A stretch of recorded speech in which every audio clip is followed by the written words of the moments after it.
A lot of this isn't going to make sense to you, and I'm sorry about that. I'm just going to start at the beginning, with the house.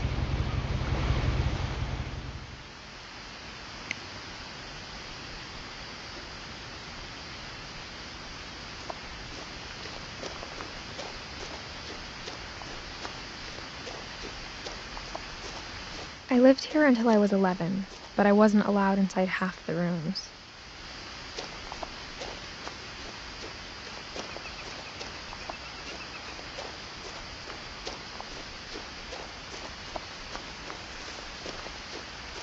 I hadn't been back since my brother Lewis's funeral.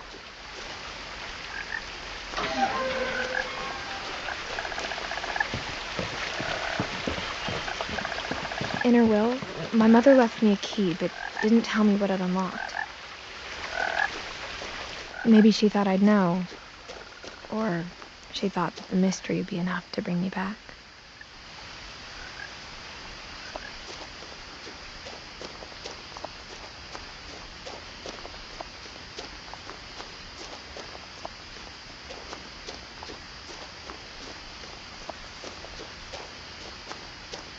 No one had driven this way in a long time, but I saw a few hoof prints.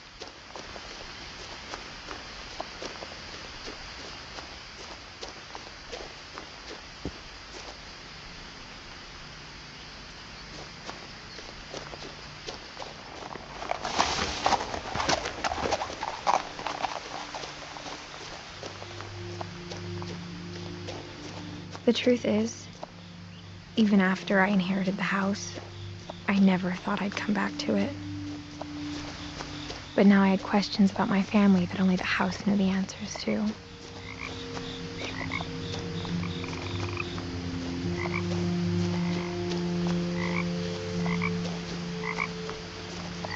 The house was exactly like I remembered it, the way I'd been dreaming about it.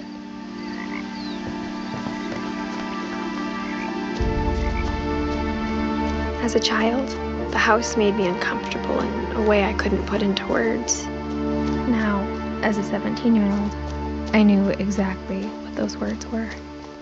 I was afraid of the house.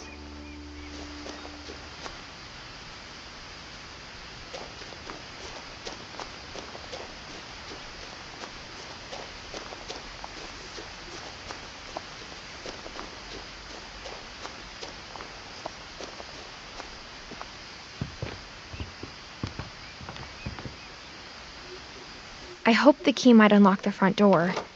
It didn't.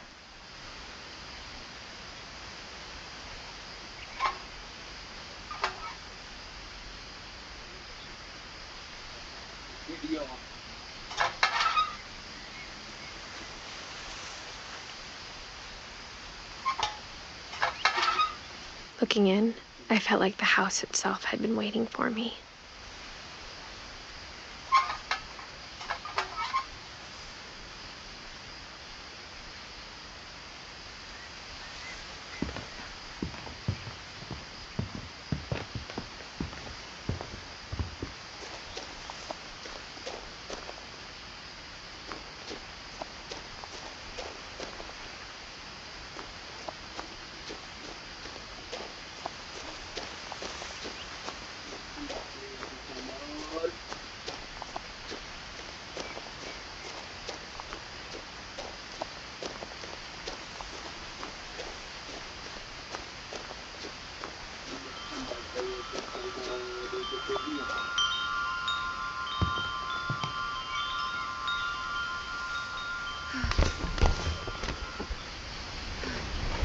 Crawling through the doggy door used to be a lot easier when I was 11.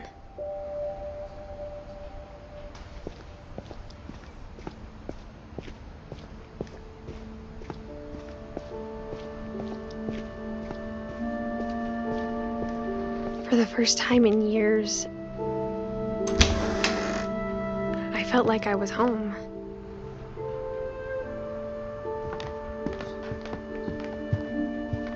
The table was still a wreck from the night we left.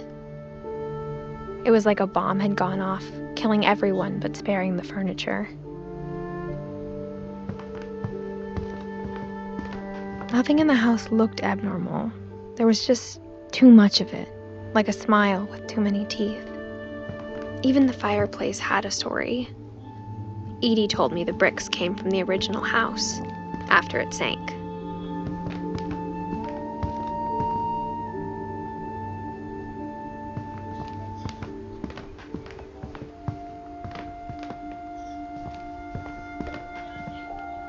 Mom always told me to stay out of the basement, so I wasn't too surprised when the key didn't fit.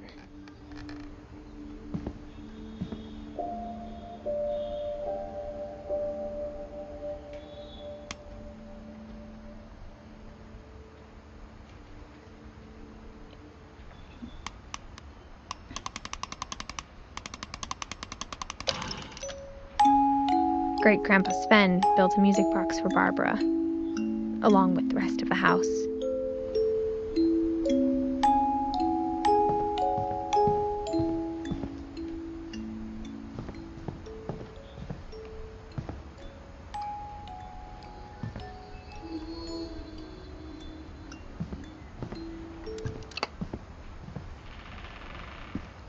After Milton disappeared, Mom sealed up all the bedrooms. Then Edie retaliated and drilled peepholes.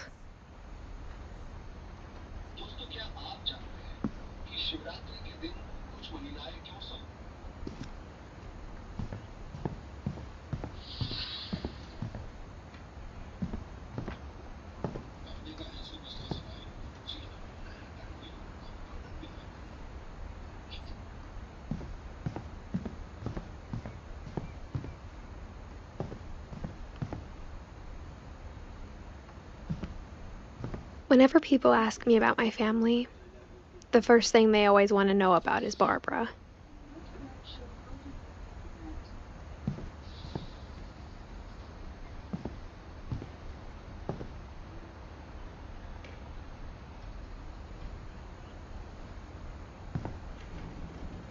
Edie's father, Odin, built the original house.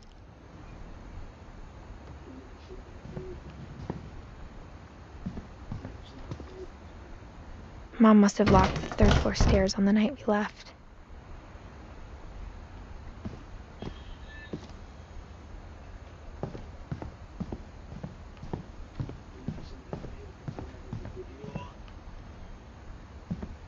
I spent a lot of time playing in Great Uncle Walter's room. I think my mom sometimes regretted not sealing it up. Louis told me there were secret passages, but I never believed him.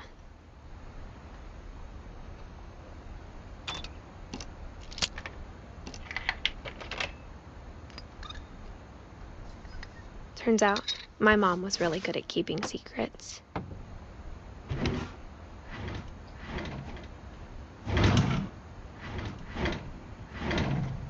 Now it was time to find out what my mom had been afraid of.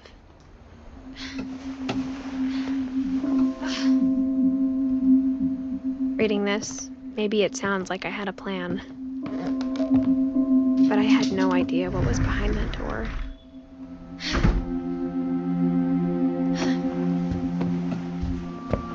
Just like I had no idea where all this was gonna lead.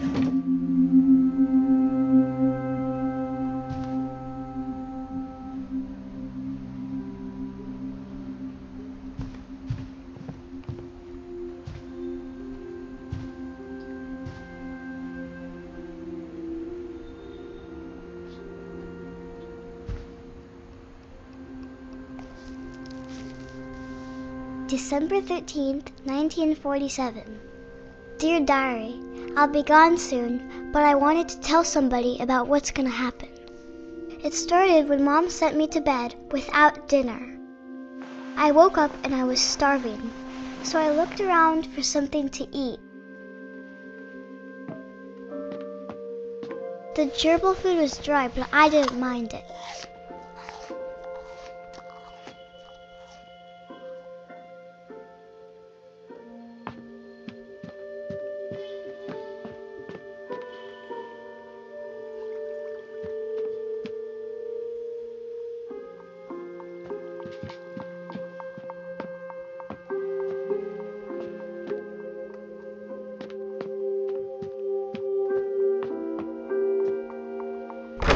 Mom, can I come out now? Sweetheart, it's late. Go to sleep.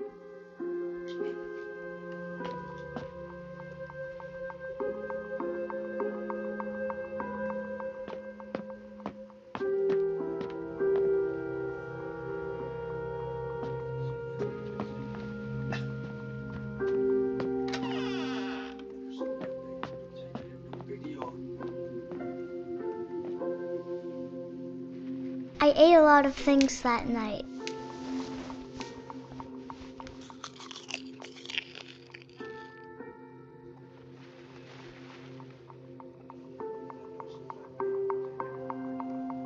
I kept eating and eating.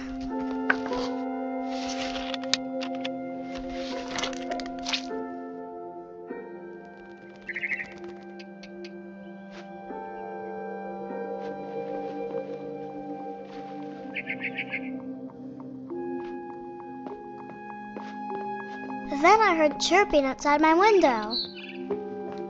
It was a barn swallow going back to her nest. I reached out for her.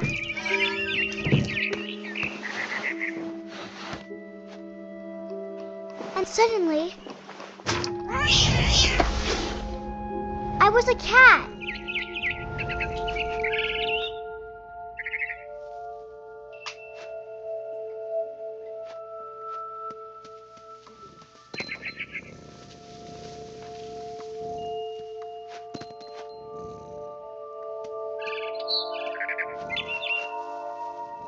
I tried to be quiet, but the bird was really scared.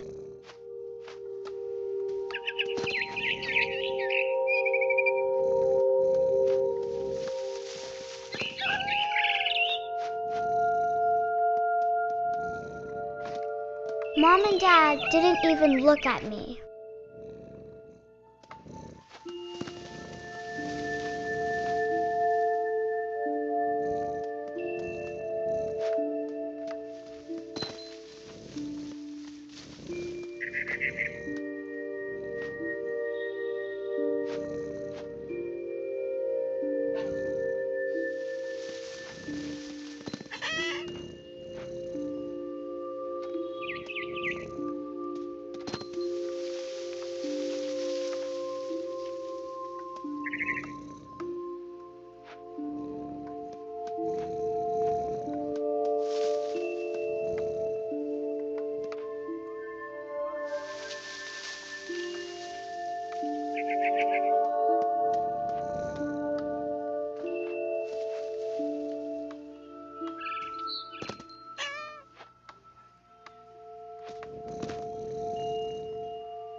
I jumped and I almost got her.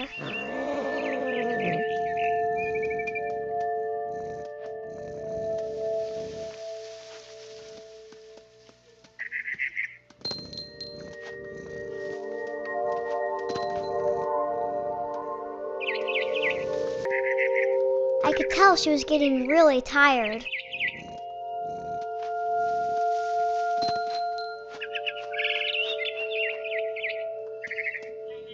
Now I was up in the big tree. I promised Dad I wouldn't climb it anymore. All I cared about was eating that mama bird.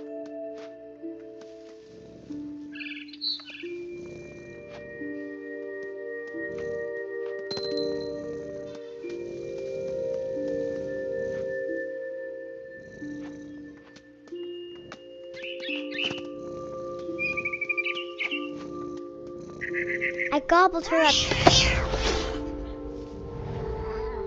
And suddenly, I was an owl. First, all I heard was the wind. Then I heard little teeth nibbling in the grass.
I imagined his face looking up and seeing mine through my talons. I swallowed him up, and I didn't chew one bit. Then I flew off to find something bigger.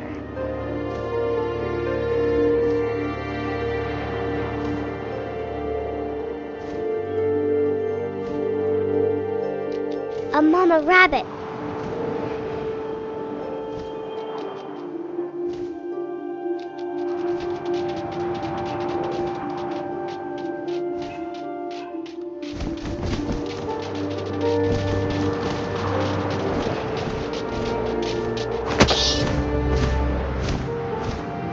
She was almost too big to carry. I started choking, but I couldn't stop eating. And suddenly, I was a shark!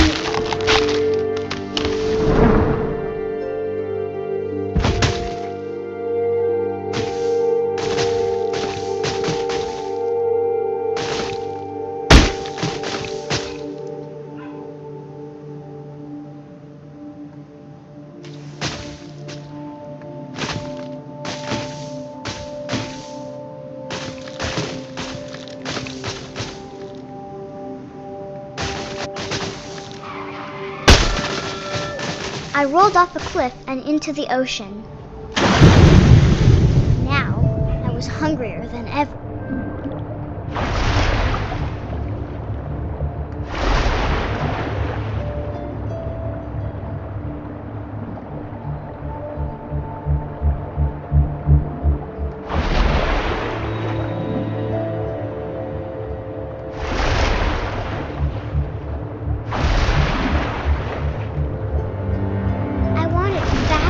Juicy seals.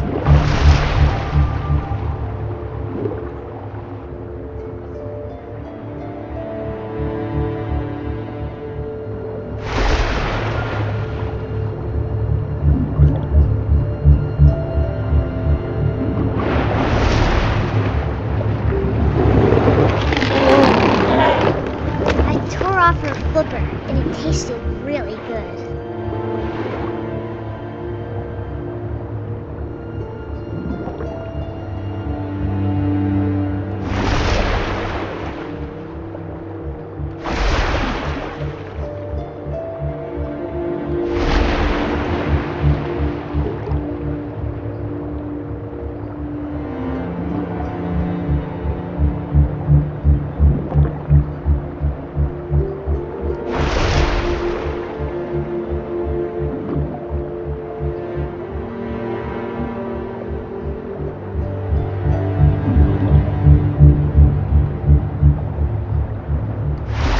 Grabbed on tight, but I was so hungry I jumped out of the water. When I opened my eyes, everything had changed.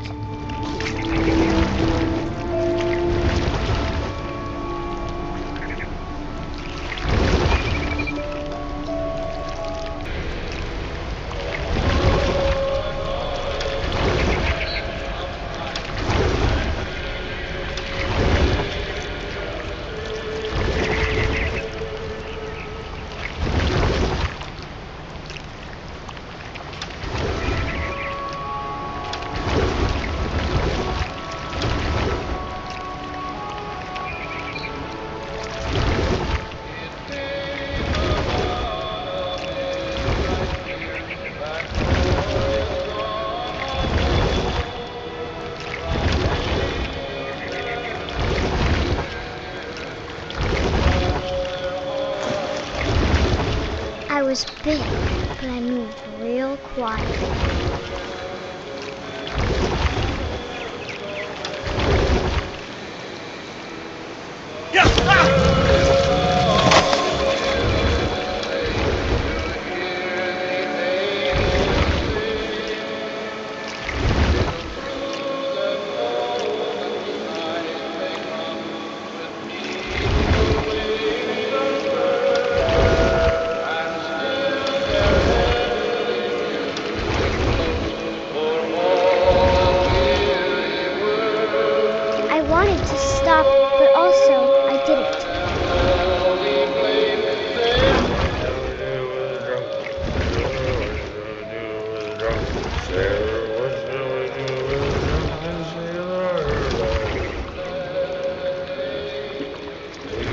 belly with a rusty razor, shave his belly with a rusty razor, shave his belly with a rusty razor. What shall we do with a drunken sailor? What shall we do with a drunken sailor? What shall we do with a drunken sailor? And the captain's daughter, the captain's daughter, the captain's daughter. What shall we do with a drunken sailor? What shall we do with a drunken sailor? What shall we do with a drunken sailor? What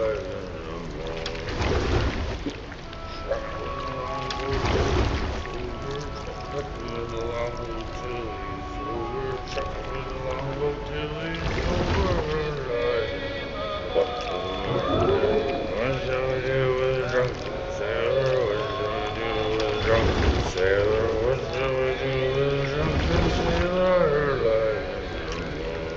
sailor? Put him in the scuppers of the hose, put him in the scuppers of the hose. After the last passenger, I was still hungry. And across the water, I smelled something new. Something I had to have, so I swam towards it.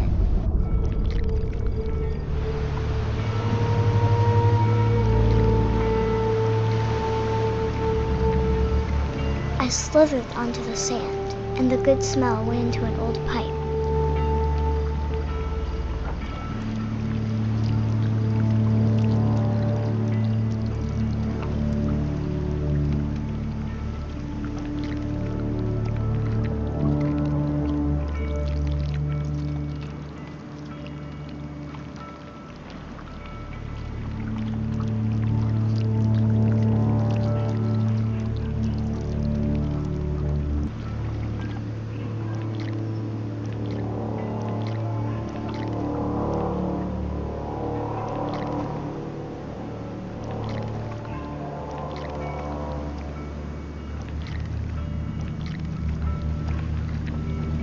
I got closer and closer.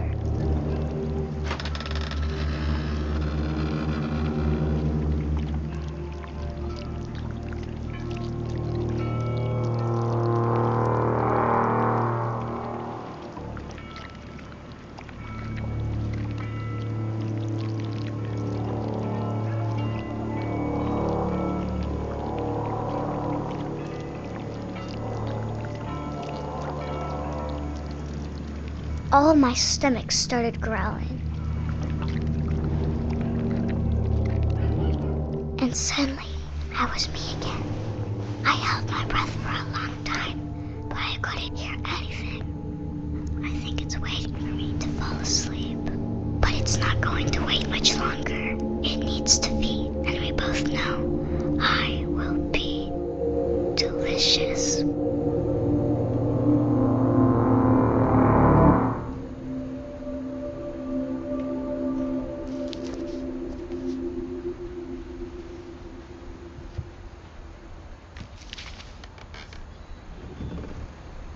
I'm not sure if I believed all of that, but I'm sure Edie would have.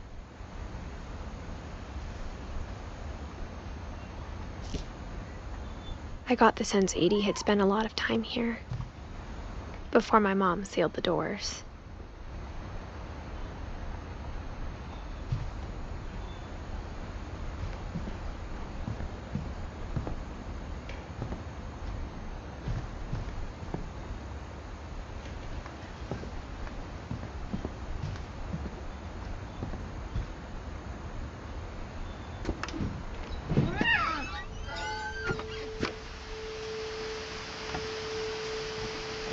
This will be obvious later, but my mom never told me any of these stories. Edie would have, but Mom didn't like bringing up the past. Though, when we adopted a stray kitten, she was the one who named it Molly.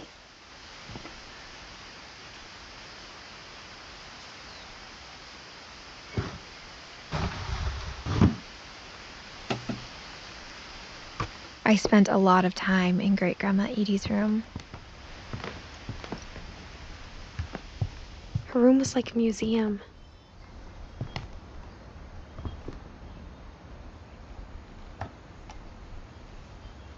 For 500 years, the Finches have been famous throughout Norway for their fortune and misfortune.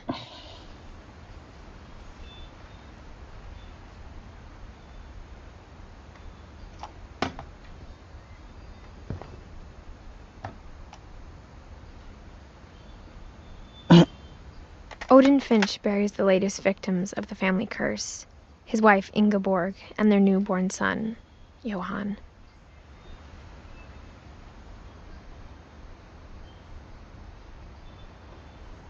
On January 7th, 1937, he set sail with his family and his house, hoping to leave the curse behind. But 40-foot waves off the coast of Washington send the house and Odin to the bottom of the sea. Odin's daughter Edie, with husband Sven and baby Molly, step ashore on their new home, Orcas Island. Odin Finch is the first to be buried in the new family cemetery. His daughter Edie is already dreaming of a new Finch house.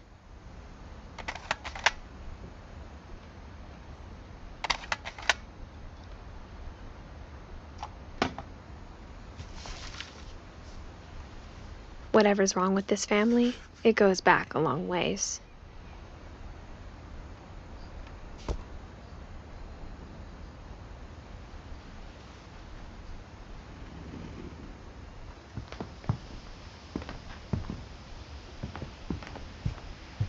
When Edie told people Sven was killed by a dragon, she could also have said he was building a dragon-shaped slide that collapsed. Even in her 90s, sometimes Edie seemed a lot younger than my mother. The only trace Grandpa Sam's first wife Kay left on the house was the pink bathroom. It was a pretty big trace.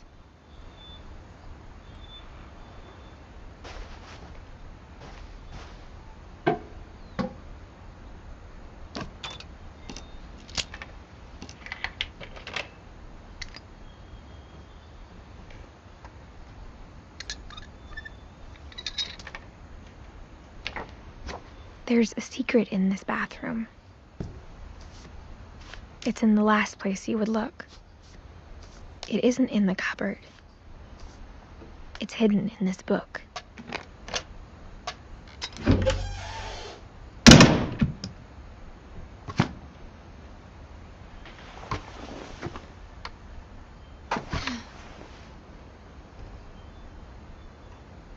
Sven gave Sam an old camera he'd refurbished.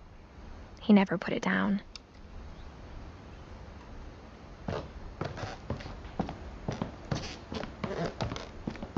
From the paintings on the wall, it was clear my brother Milton had been here before me.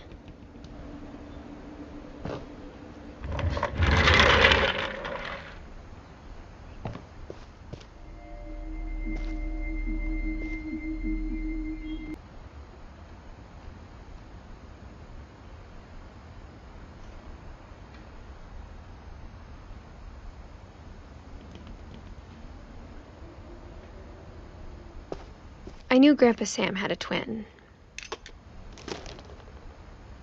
and that he never talked about him.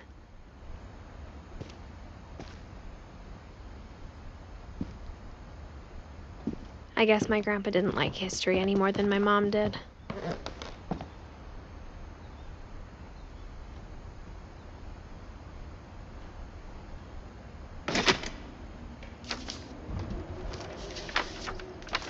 How I Want to Remember My Brother by Sam Finch. The thing I remember is that when he made up his mind, that was it.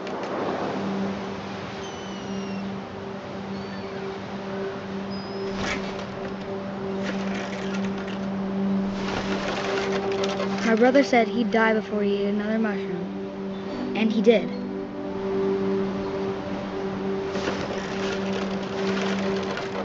At Barbara's funeral, we swore we'd never be afraid again, and he wasn't.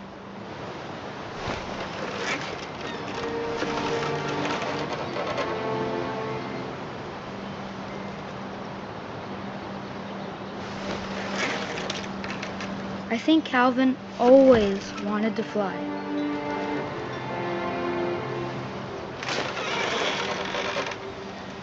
Sam!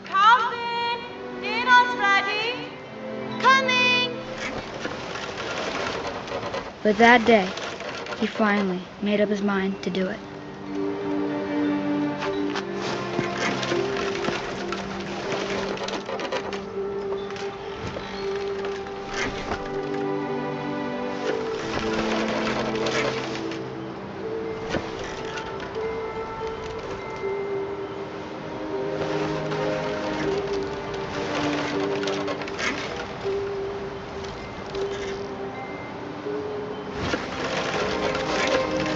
I told him going around was impossible.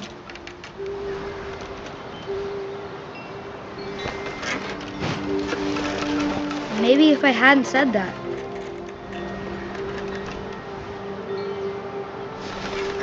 Calvin, I'm not gonna tell you again. or maybe if the wind hadn't picked up,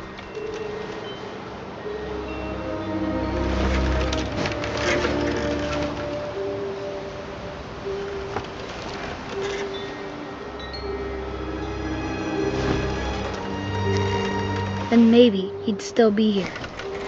But I doubt it.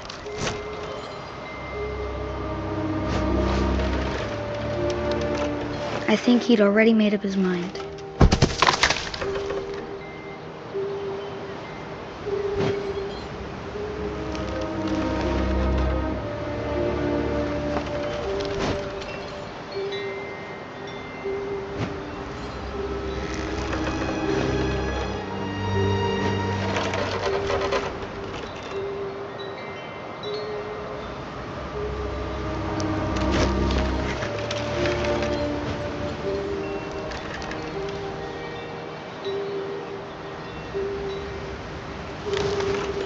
That's what I want to remember about my brother.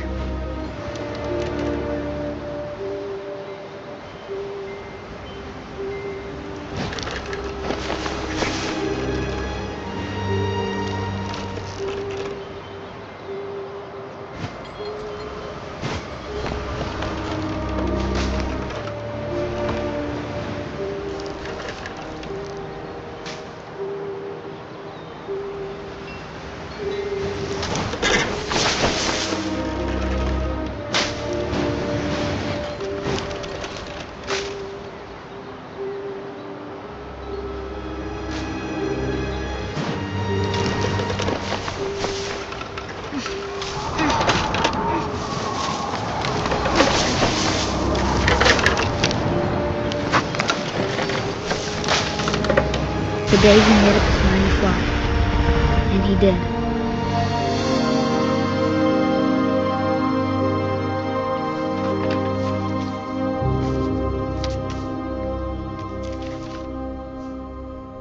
Calvin's story felt strangely familiar. When I was younger, I remember trying to do the exact same thing.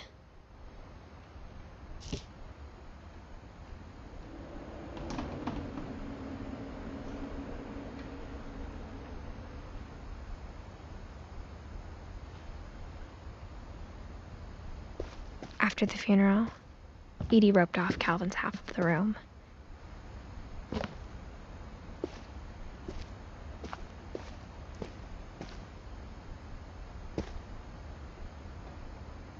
Mom said Grandpa Sam enlisted at 18 and never set foot in the room again.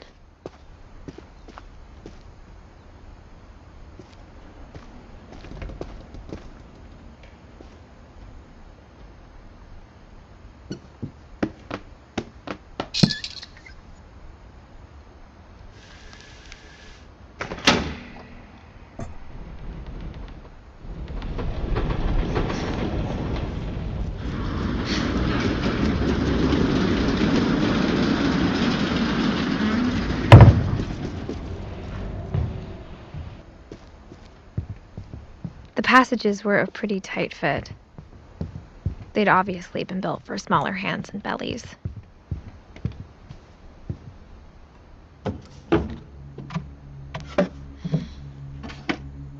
Growing up, I always thought of Barbara as a child star. I never thought about how hard it must have been for her afterwards.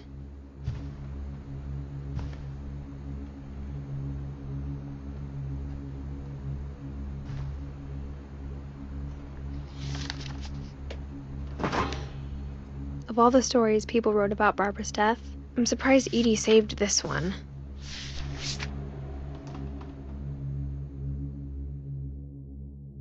Old Jack here with another ghastly tale inspired by America's most unfortunate family.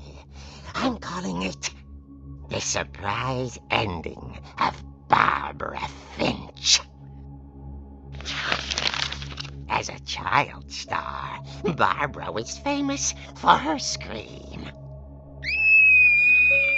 Now at 16, she was all washed up. A has-been. But in a lucky break, she'd been asked to perform her signature scream at a local convention for monster movie fans. It was just the boost her career needed. Unfortunately, her scream hadn't aged well. Getting better. I think you just need the right motivation. Her biggest fan and current boyfriend, Rick, was about to demonstrate when...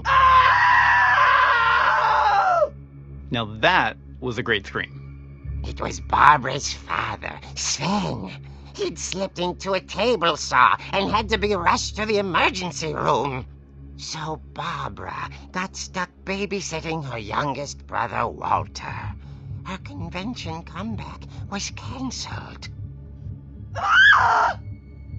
Okay, I'm hearing frustration, but I'm not hearing terror. What if I tried... A gang of hoodlums in Halloween masks have been terrorizing Orcas Island tonight. Police are urging residents to... That came from the basement. You're right! Also, I loved your delivery on that. Why is your basement door locked? Because my dad likes making puzzles and secret passages. There's a key hidden in the music box. The secret is to keep winding and winding until finally the key pops out. Thanks, babe. I'll be back in a sec. 20 minutes later, Rick hadn't returned. So Barbara went to look for him, right on cue. She reached for the music box. And as she wound the key, she listened for Rick, but the house was silent. Rick? Are you okay? She found Rick's crutch and imagined the worst.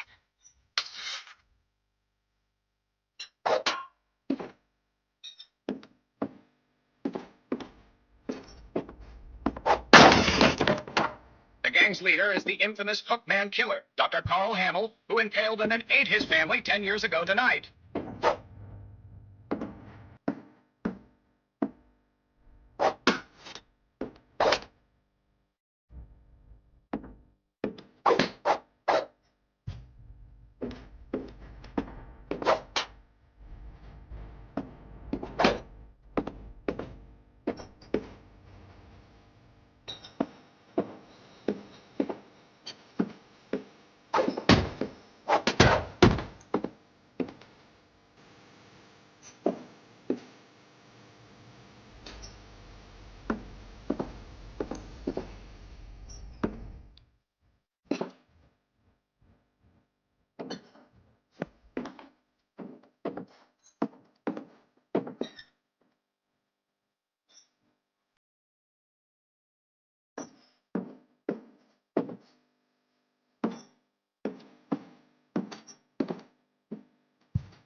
fridge rattled and grew still. Oh, dear!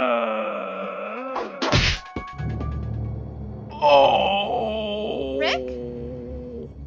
Barb, relax. I was just trying to scare you to help you find your scream. Well, I'm not scared, Rick. I'm furious. Then act furious.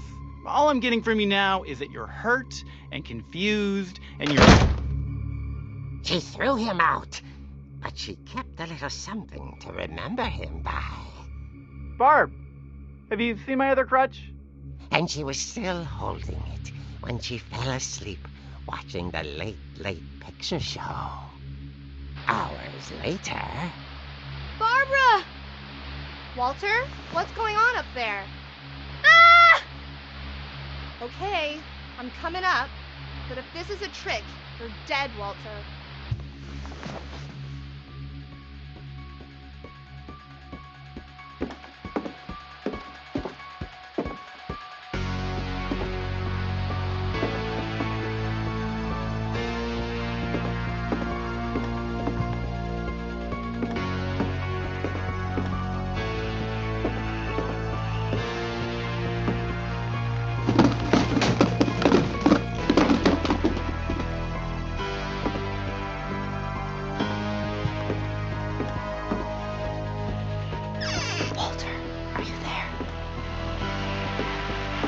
Walter had vanished, but his bedside radio was still on.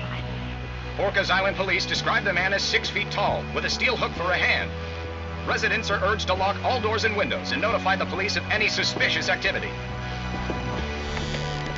Barbara turned, saw the hook man, and was speechless. He was quite smashing.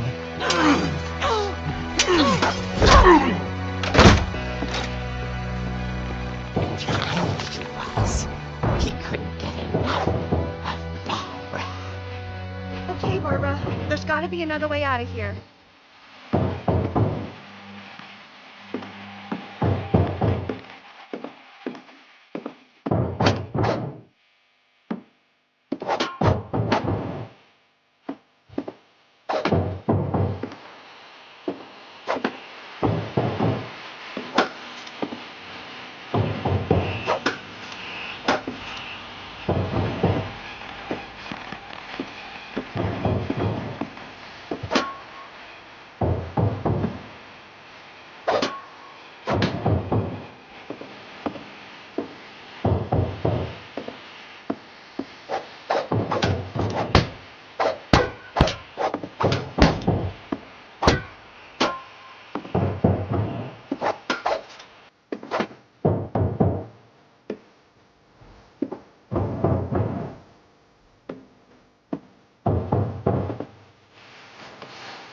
That night, she played her part beautifully.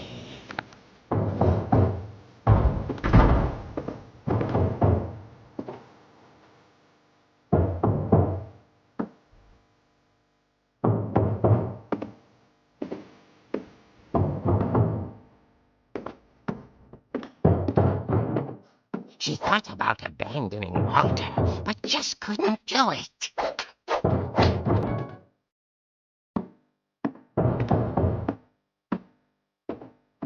Molly's door hadn't been opened in years. The hinges broke.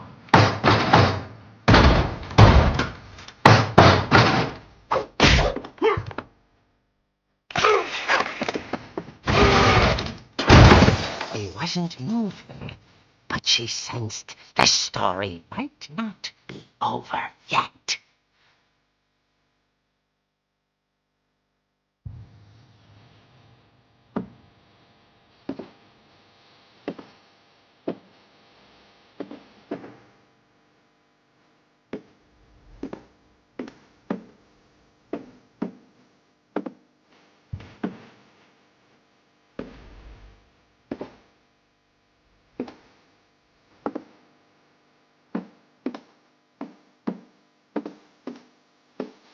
The hookman had vanished.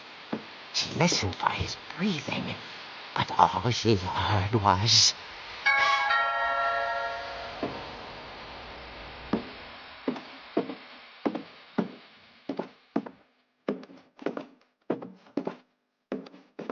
At the door, she whispered. It was coming from inside the house.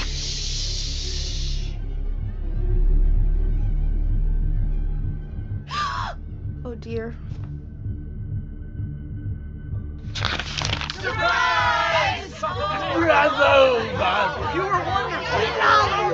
monsters had come to surprise her. For Barbara, it was a dream come true. Then she saw what kind of monsters they were, and she realized what was about to happen. She was going to be famous. And with her final breath, Barbara Finch gave the performance of her life.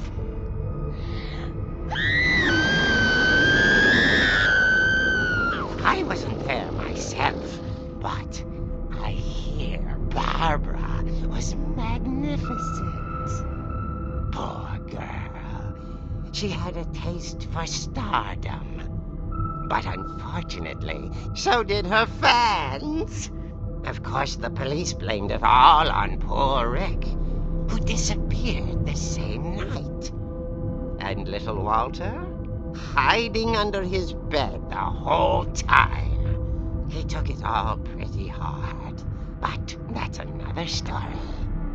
As for Barbara, tucked inside the music box is all they ever found of her. Her ear. Now that's what I call a real eerie tale.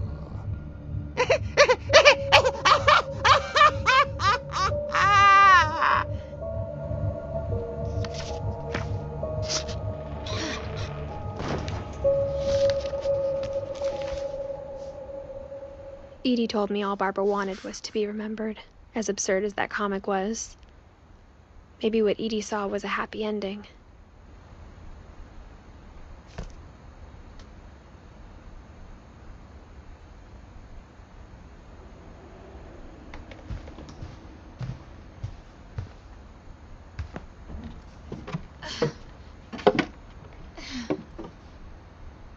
I guess now I know why Mom didn't like me playing with the music box.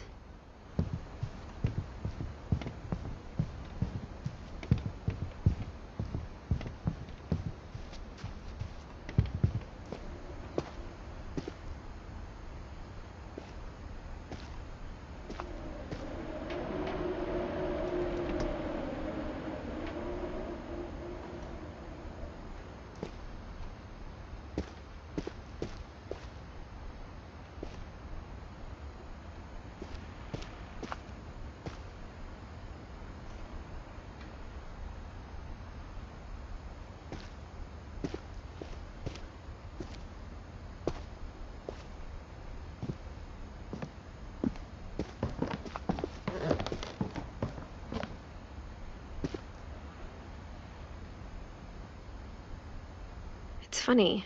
All those times I played with the music box and never found the basement key.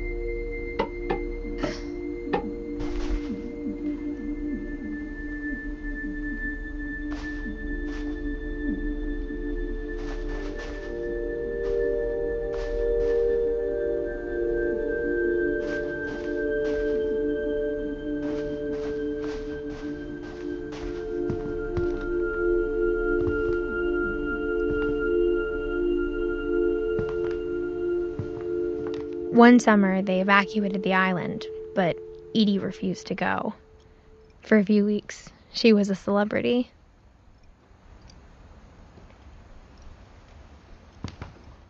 I had hadn't thought of myself as Edith Jr. for a long, long time. Edie gave a big interview about a mole man living under the Finch house. My mom was furious.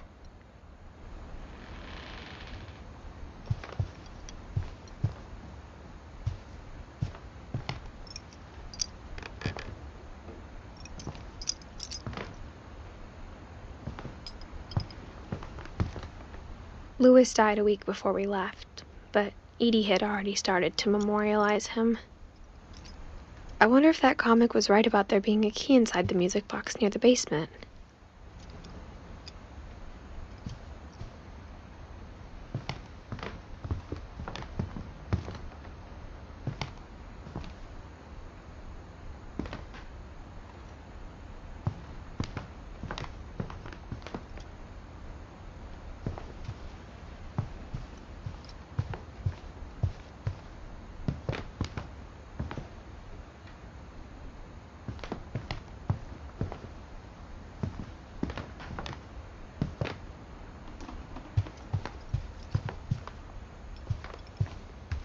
Maybe I should go check out that music box down by the basement.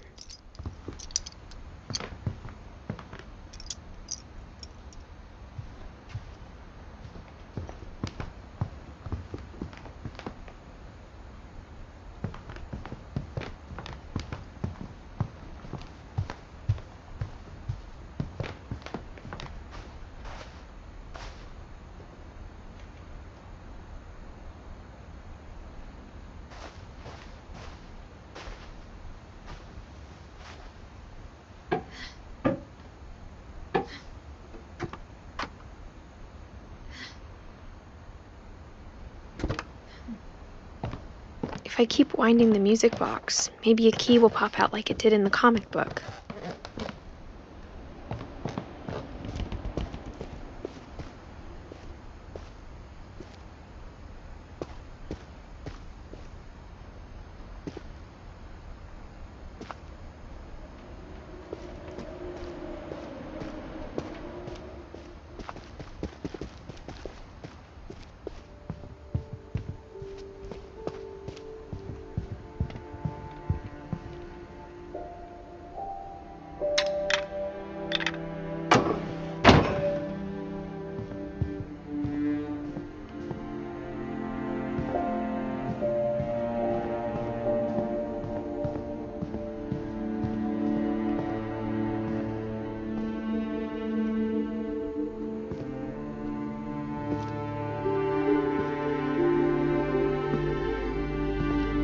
A lot of things got left behind in the whirlwind of that last night. My mom wasn't much of an optimist, but she never stopped believing that my brother Milton was alive.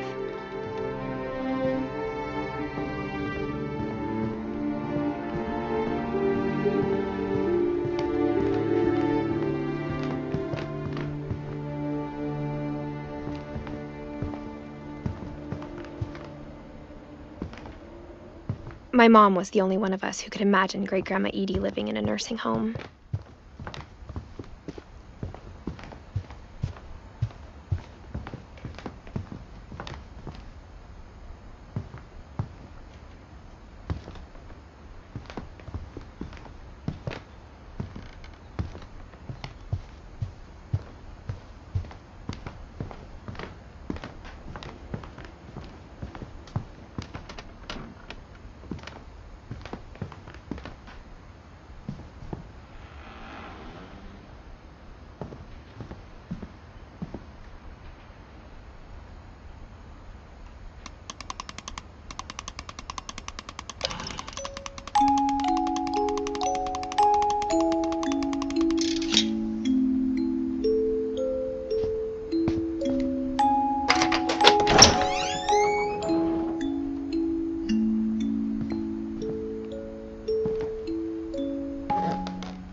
Mom said the basement was off limits, unless I wanted another tetanus shot.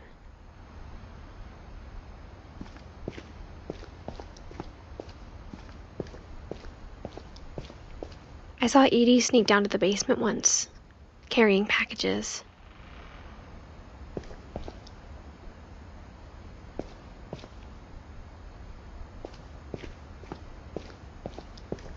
I thought maybe she was hiding presents.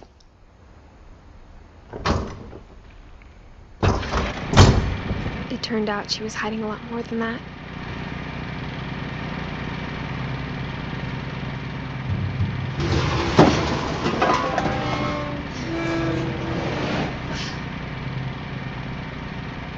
I remember asking Mom once about where Walter had gone. She said after Barbara died, he got as far away as he could.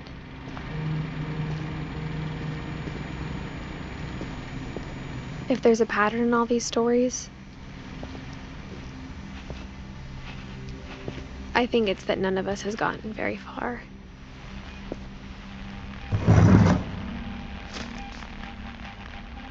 Goodbye, everyone. I can't believe I've been down here for 30 years. On that first day, after the shaking started, I didn't think I'd survive a week.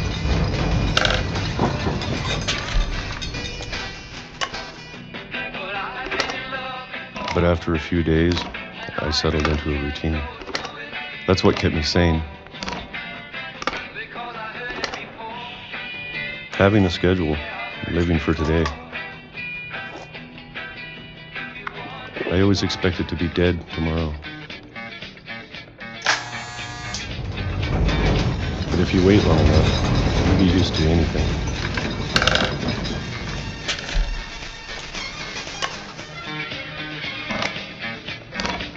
Even a monster on the other side of the door starts to feel normal. Almost friendly.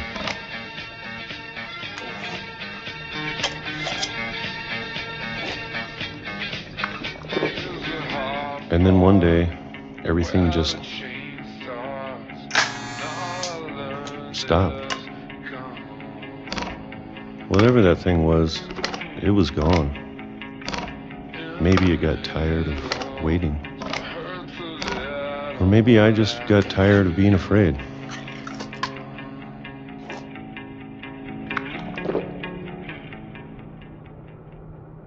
It's been a week now, the longest in 30 years.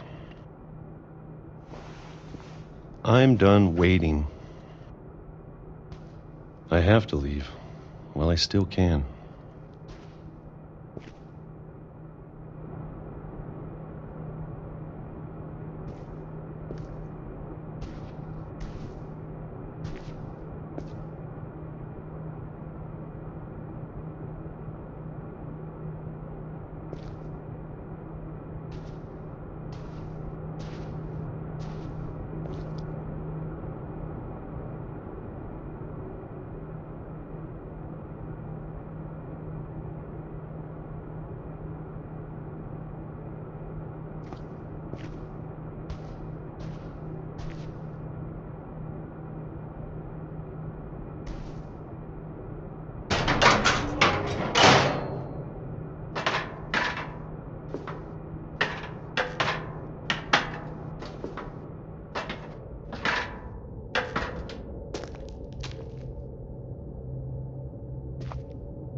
I know it's out there, somewhere.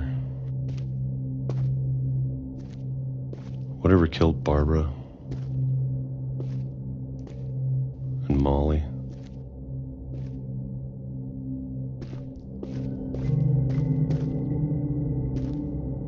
And Calvin.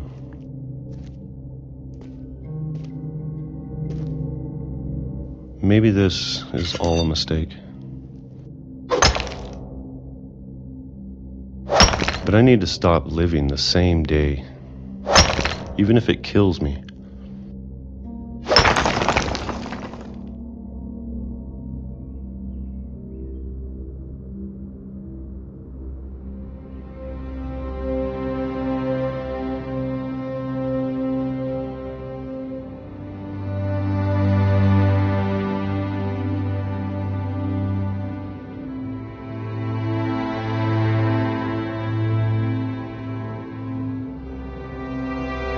Whatever's out there, I want you to know I'm ready for it.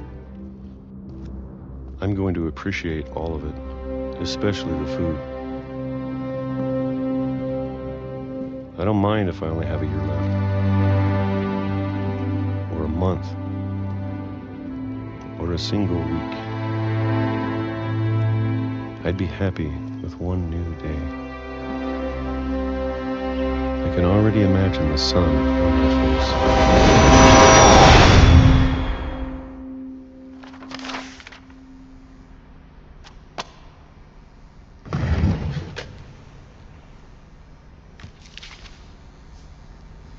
Walter died when I was 6. I can't believe my mom never told me he was down here.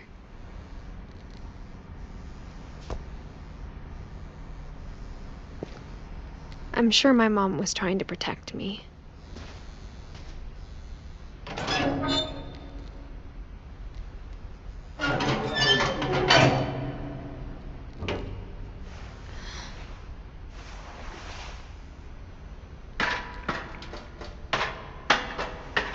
Maybe she was afraid I'd end up like Walter. But if she never told me about an uncle under the house, I can only imagine what else she was hiding. I don't want to make the same mistakes she made, trying to bury something that's still alive. Now that there's only one of us left, or maybe 2, I thought it was time I heard the stories for myself and found out what happened to everyone else. But now I'm worried the stories themselves might be the problem.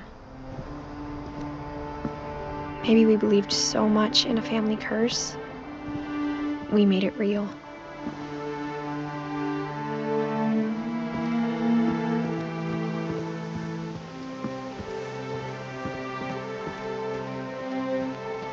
I don't know if I should even be writing this.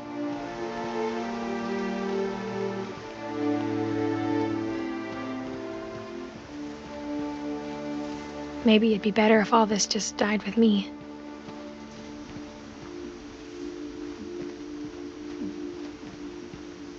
But I thought you should know about your family.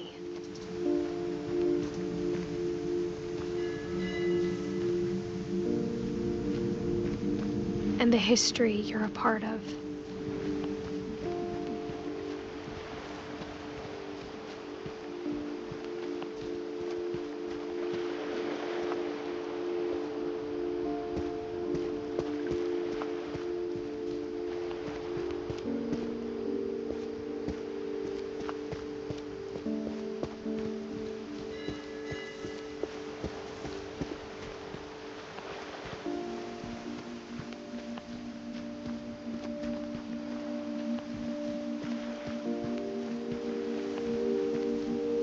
Though to be honest, I feel as lost as you probably do right now.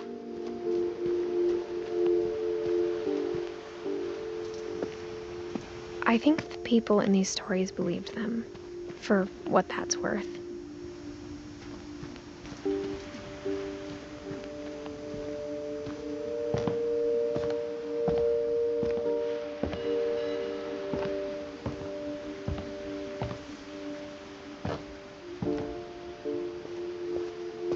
And when you look at the house, at that history of imagination and stubbornness and madness, any of it seems possible.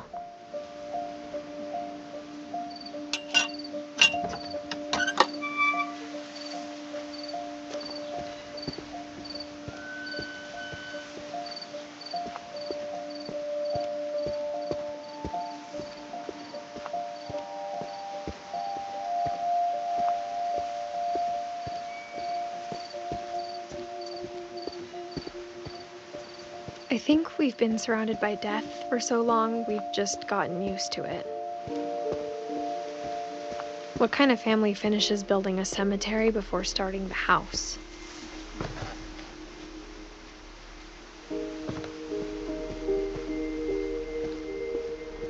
It's embarrassing for me to admit this, but The pet cemetery made me more uncomfortable than the human one. 3 of the gerbils were mine, and 2 had been my fault. Sven built the house, but it was Edie who designed the cemetery. I'm sure Odin's monument had been Edie's idea. My mom was always trying to move on, but for Edie, the past never went away.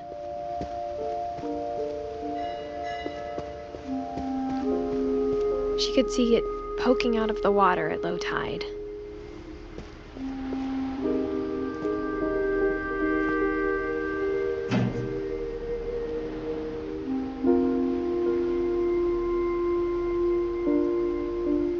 Edie said she dreamed about the old house every night.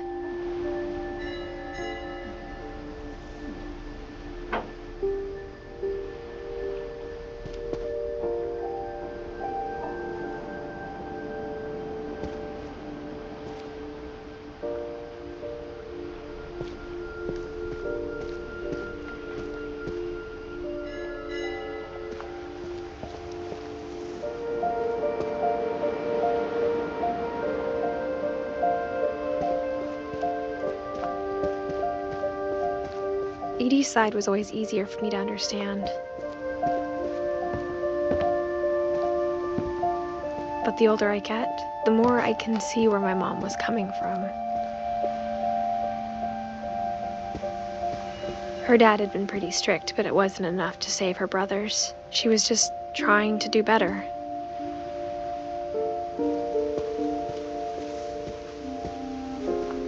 She lost 2 of her brothers, just like I did. I get why she tried so hard to protect us. There's so many things I wish I could ask my mom now. Part of me thinks this is what she wanted all along. For me to come back someday and find everything out for myself.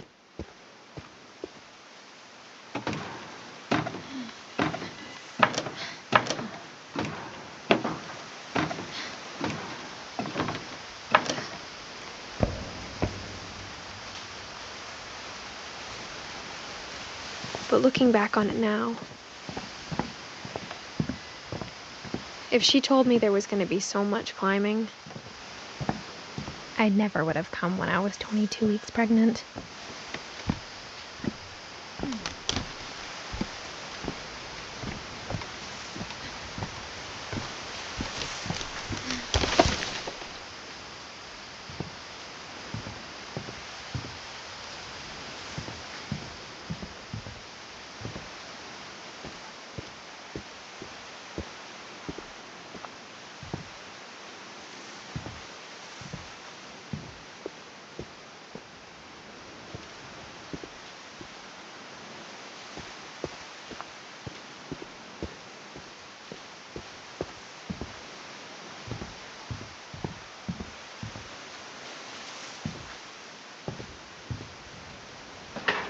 I never met Grandpa Sam, but I think he and my mom had a lot in common.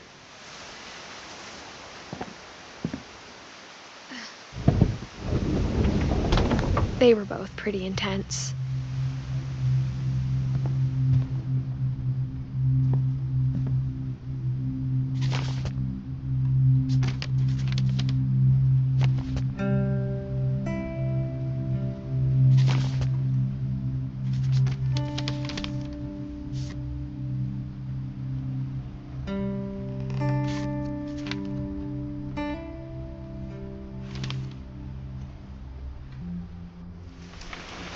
Dawn, I promise, you'll never forget this weekend.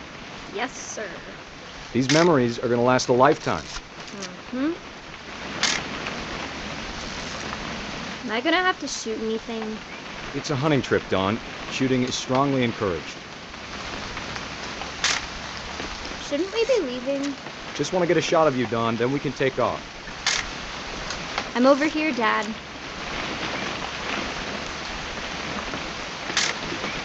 Not quite.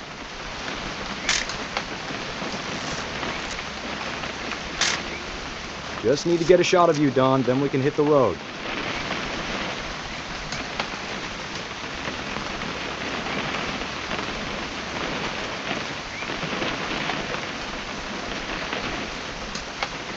What? Perfect. It's gonna rain the whole weekend, isn't it?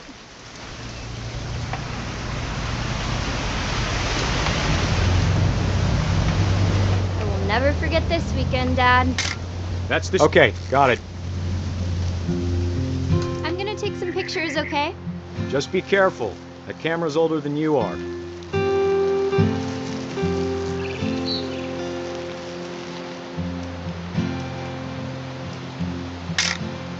Aw.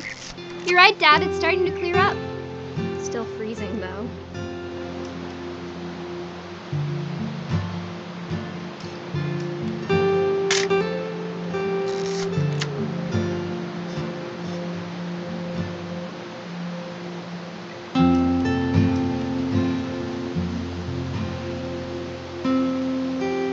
Definitely should not have drunk all that coffee.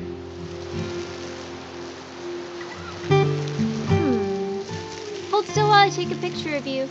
I definitely won't be... Hey! That's a keeper. I'm just saying, I'm not always gonna be here, Don. You'll need to remember this stuff, if you want to survive. I'll be fine, Dad. You know who else thought he was gonna be fine? Some guy who died. Don, I'm being serious. I know, Dad. You're always serious. Doesn't being out here make you want to chill out? Well, to tell you the truth, I haven't been out here in 20 years.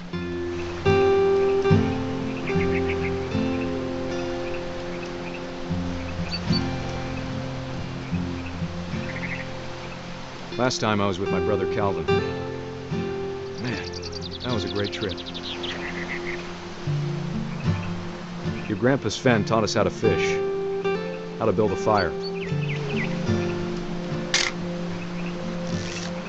We found an old logging trail. There were deer everywhere. I bet if I could remember where that trail was, we'd spot a buck for you in no time. Give me a minute to check the map.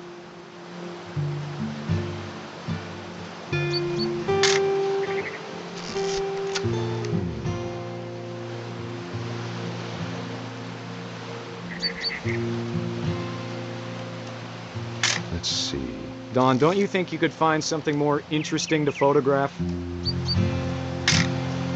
You don't need to waste any more film on me, kiddo.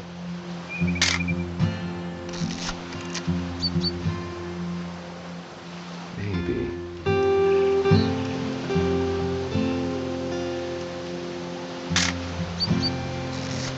What was it?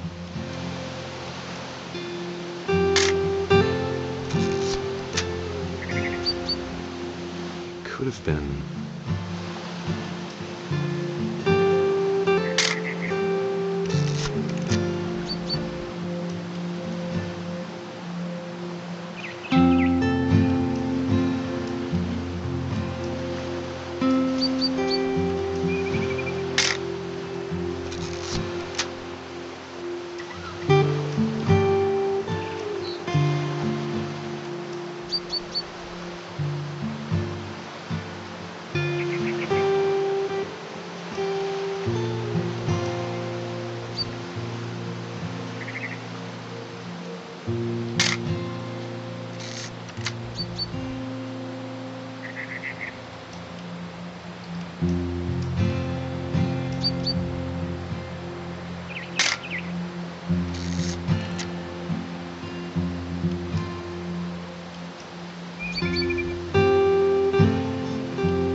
Good eyes, Don.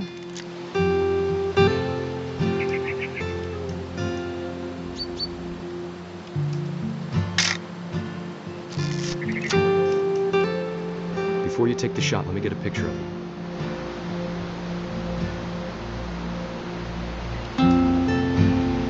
Dad, I... Just breathe. Turn off your imagination. Let me get behind you. Do I have to do this? Don, you don't have to do anything. But if you want to survive, Great shot, Don.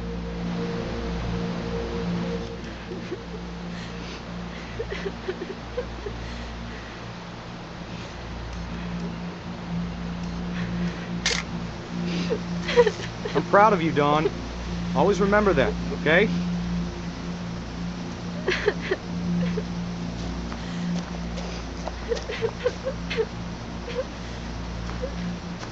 Sorry, Dawn. Just gotta reset the timer.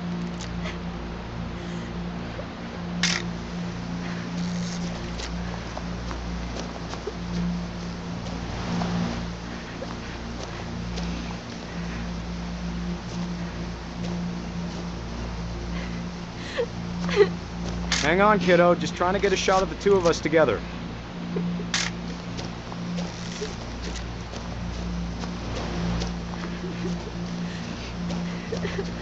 Dad, it's twitching.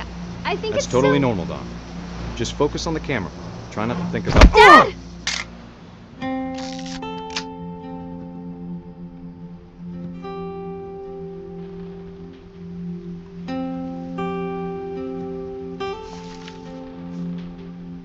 Of all these stories, that's the one I wish most that my mom had told me.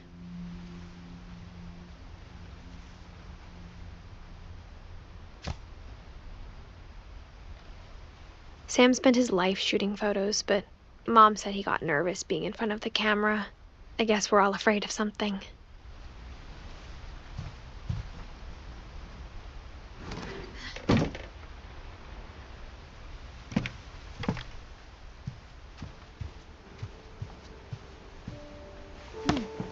After Sam died, my mom and Edie got really close. They'd both lost a lot.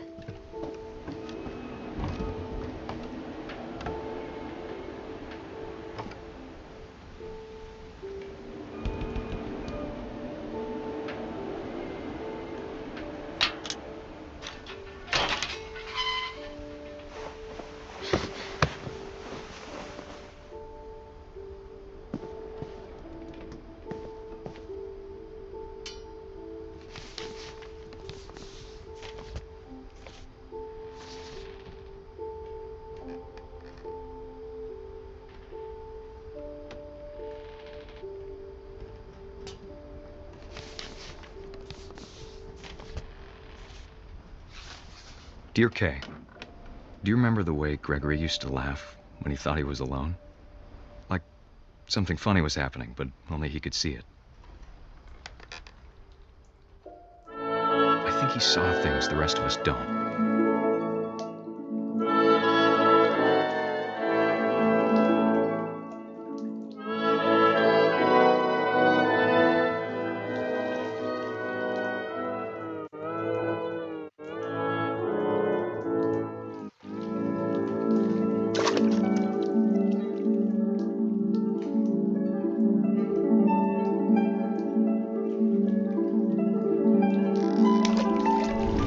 Over, Gregory. It's time to... Hold on, sweetie. Hello? Sam, I told you I don't want to talk right now. I wonder what he saw.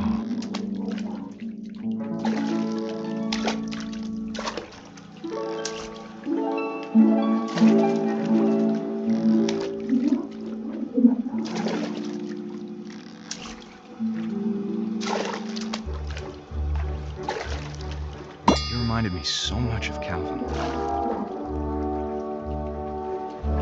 Lost in his imagination.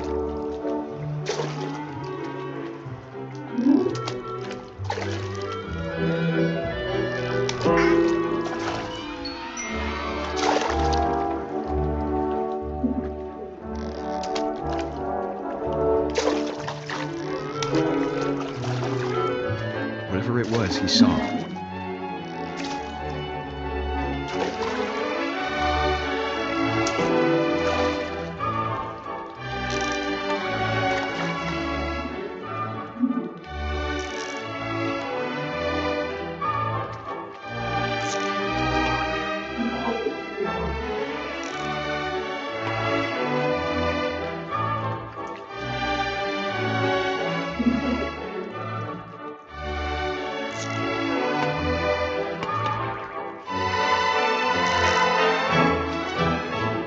sure made him happy.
How silly it sounds.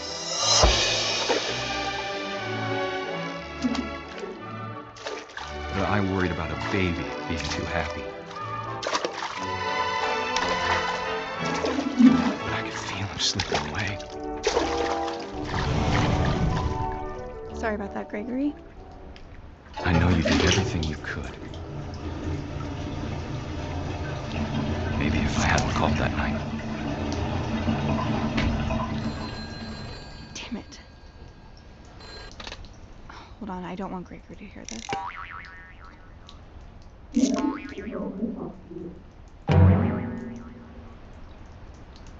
I wish he could have told us about the world he saw.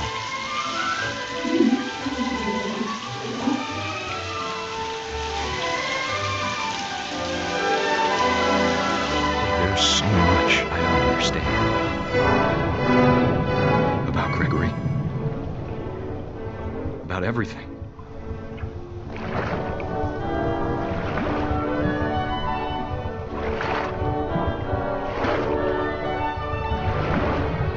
But I know what happened wasn't your fault.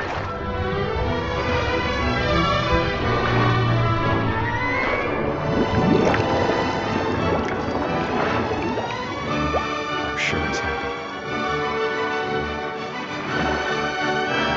And he'd want you to be happy too. Good luck, Kay. Love, Sam.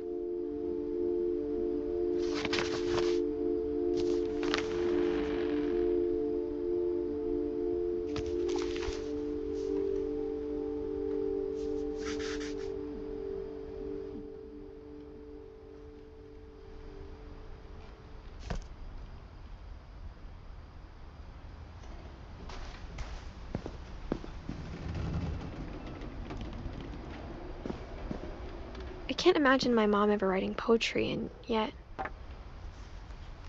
A poem for Gus, who always said the wedding was a bad idea. Our father never hit us kids, at least not very hard, before the day my brother said with teenage disregard that he'd be dead before he'd see a wedding in our yard.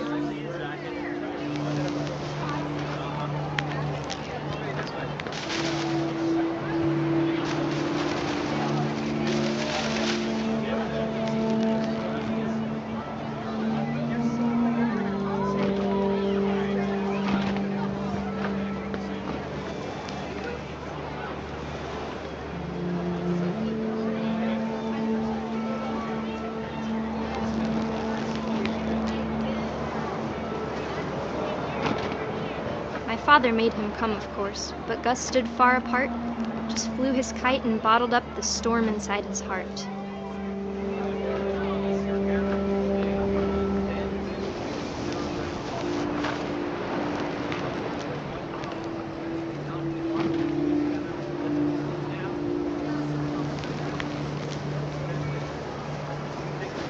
I tried to talk him out of it, but though he'd never met her, "We don't need a stepmom," were the words that I now pronounce you husband and wife. You may kiss the bride.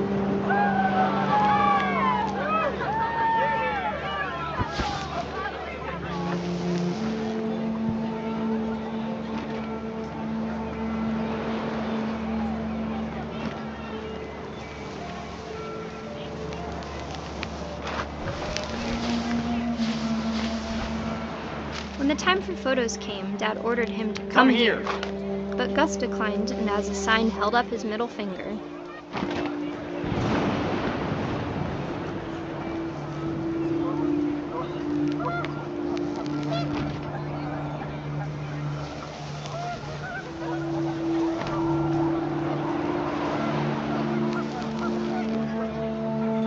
The wind picked up, and panicked geese appeared and quickly went. But all the humans did that day was go inside the tent.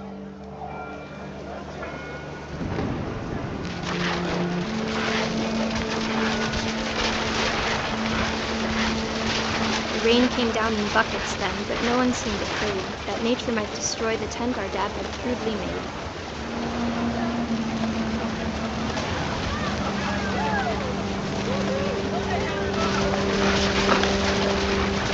Thunder sounded much too close and full of angry power. But all my father said to this was, "Make the music louder."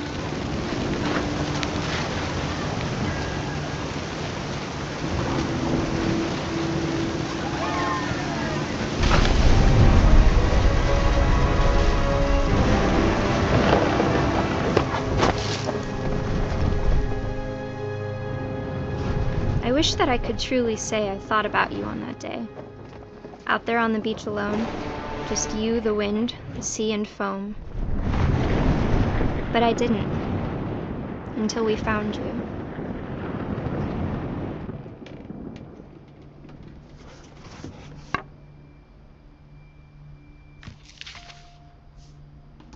She never talked about him, but Mom told me once if I was a boy, they were going to name me Gus.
My mom moved up to the loft after her brothers died.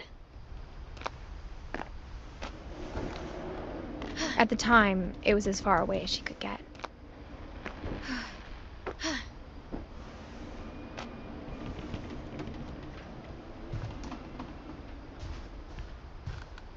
She spent a summer building houses in Calcutta, where she met my dad, Sanjay. My mom moved to India a week after graduation and got a job teaching English.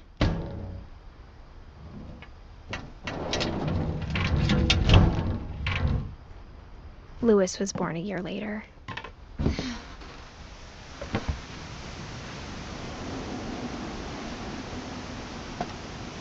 When my dad died, I don't think Mom knew where else to go.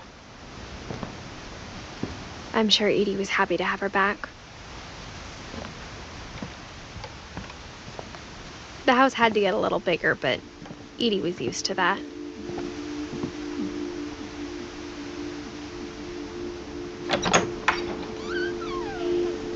And for a while, things were good, almost normal, but it didn't last.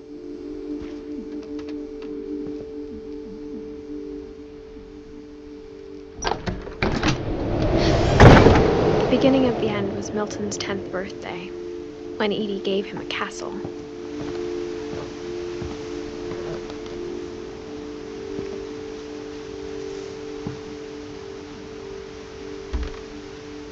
After Milton disappeared, the only thing he left behind was a room full of paintings.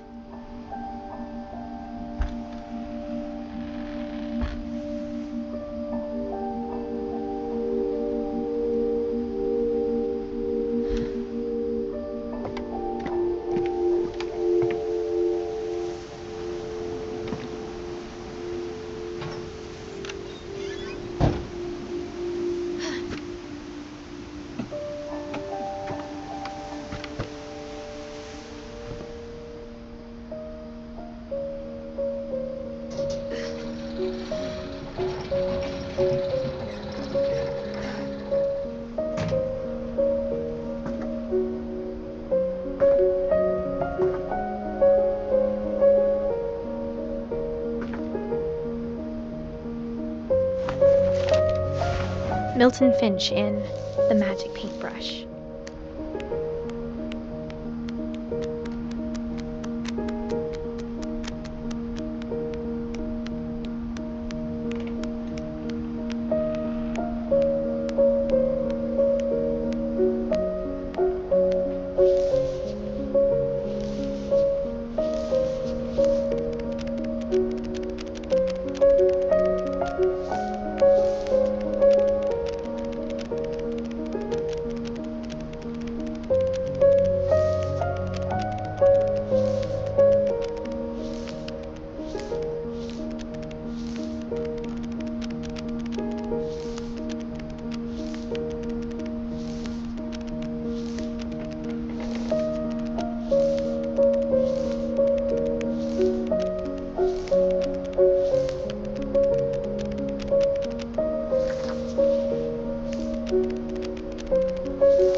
I was 4 when Milton disappeared.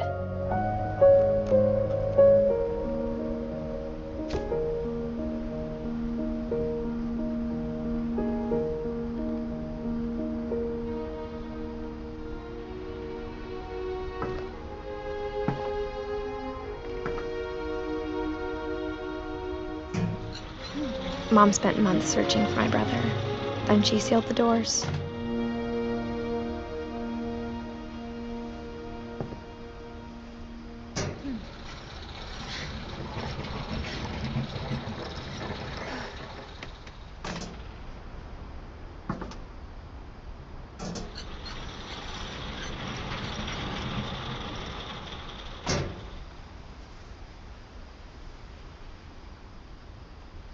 I think Edie was happy to finally have another painter in the family.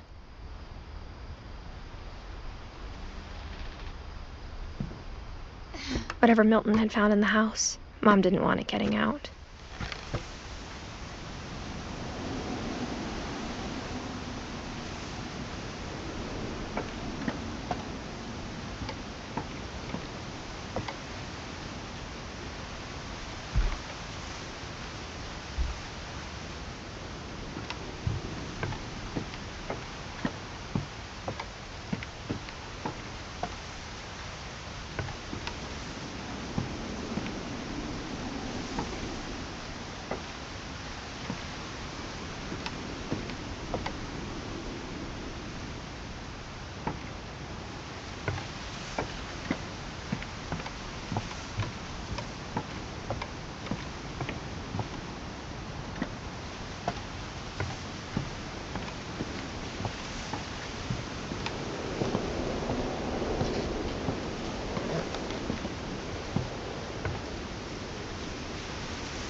Mom definitely blamed Edie, but I think Louis blamed himself. After he graduated, he just spent more and more time in his room, until Mom got him a job at the cannery.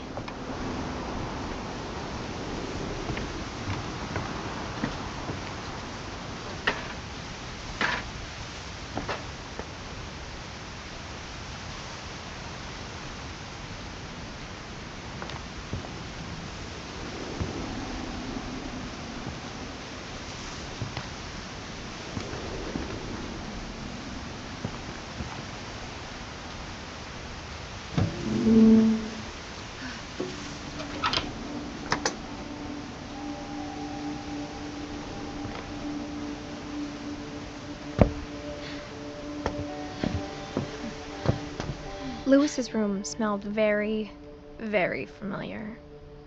That part of him lived on. Louis and I spent a lot of time playing games together, but he was surprisingly bad at them. He died a lot.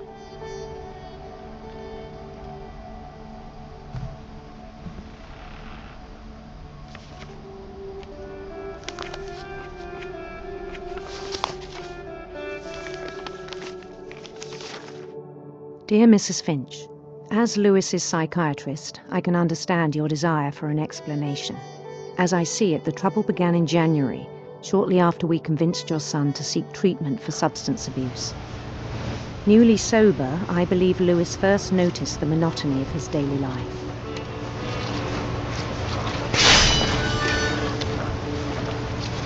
He kept working at the cannery.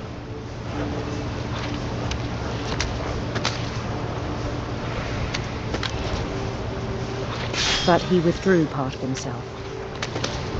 In our sessions, I saw the same behavior. His mind began to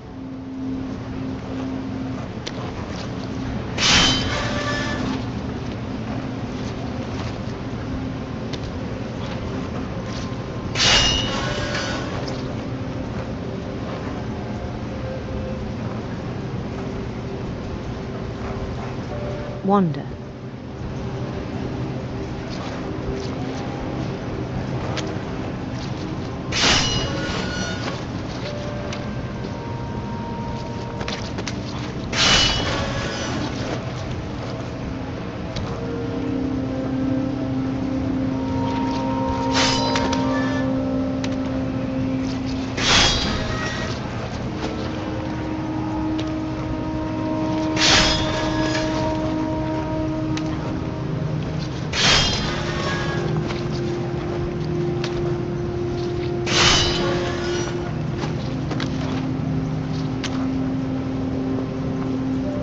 I asked him to describe it.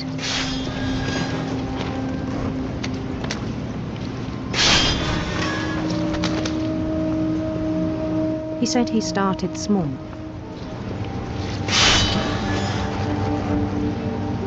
Imagining a labyrinth.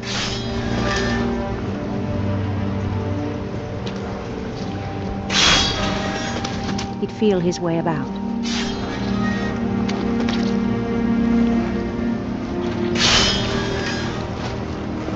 Then something moved.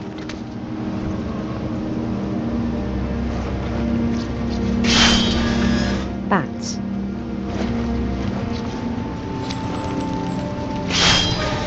And toads.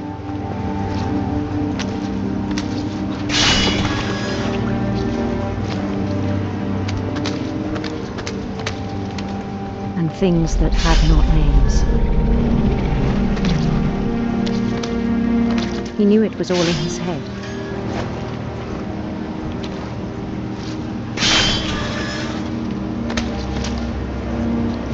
But he took it very seriously.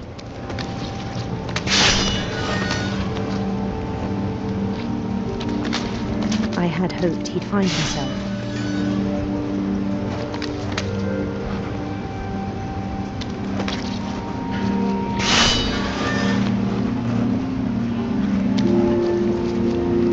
But he found something more.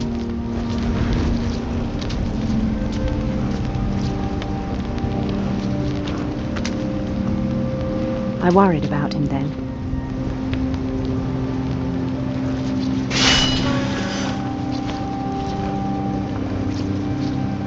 Daydreaming at the cannery, I spoke with his boss. But he said Lewis had become a model employee. Methodical, tireless, focused.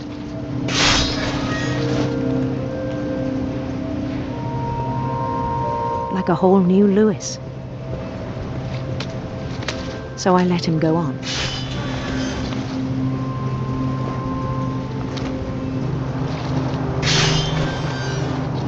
I even encouraged him.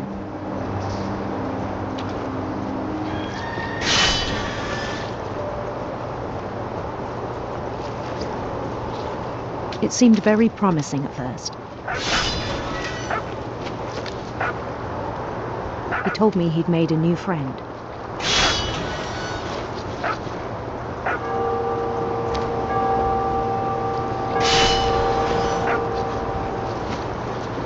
On the edge of a city he named Lewis Topia.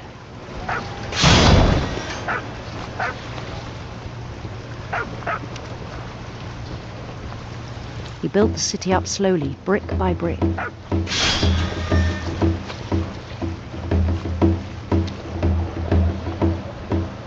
Then he made musicians.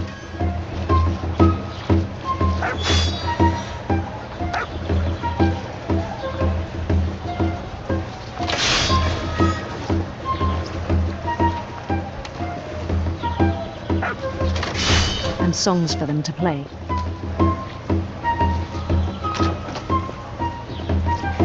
He talked about starting a band.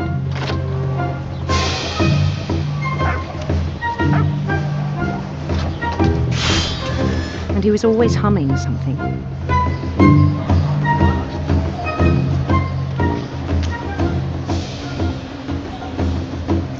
Every day his imagination grew stronger.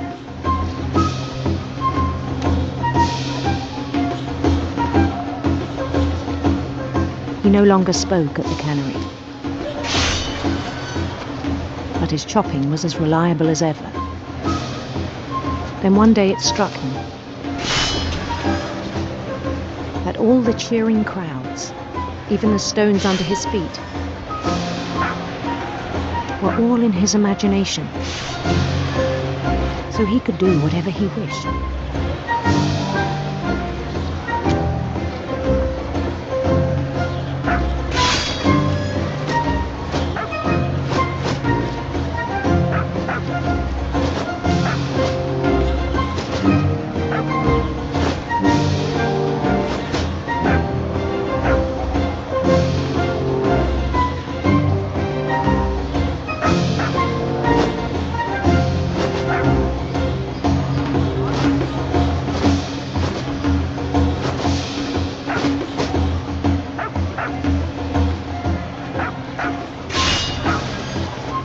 He held an election for mayor.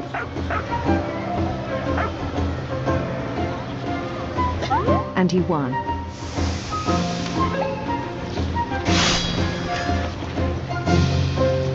They begged him to stay, but his mind was already wandering. It became a game for him.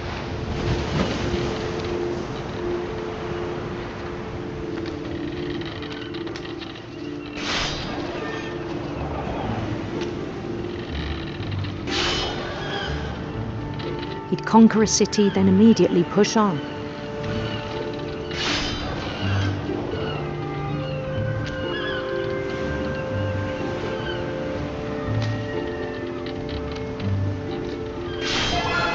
New Louisville.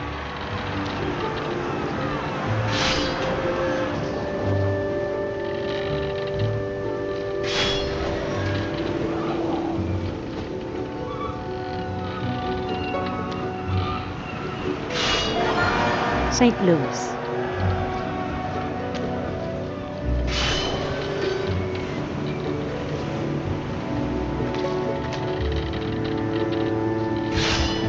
He started drifting away from our reality.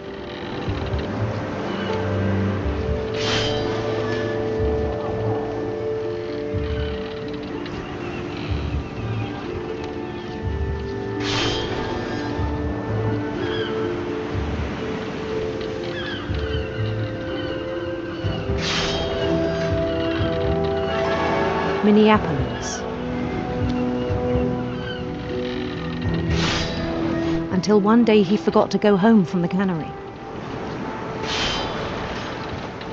Even as his mother pleaded with him, part of Lewis kept sailing on.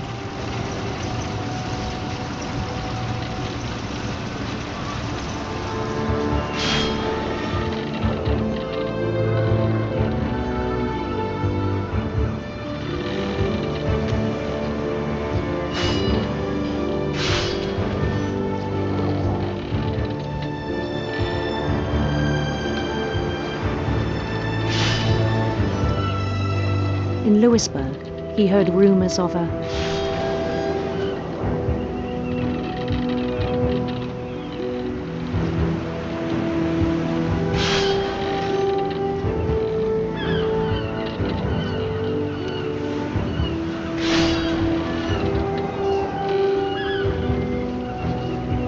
handsome queen.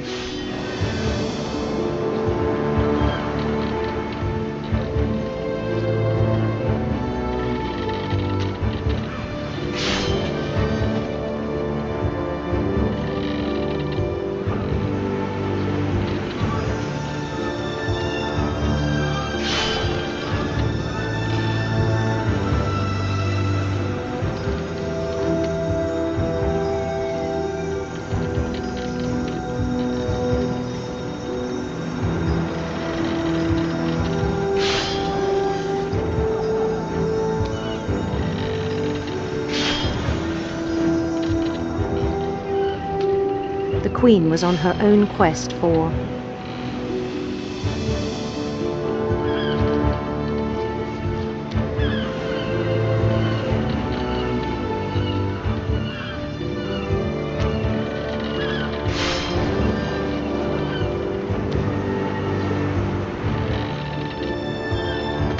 radiant rainbows.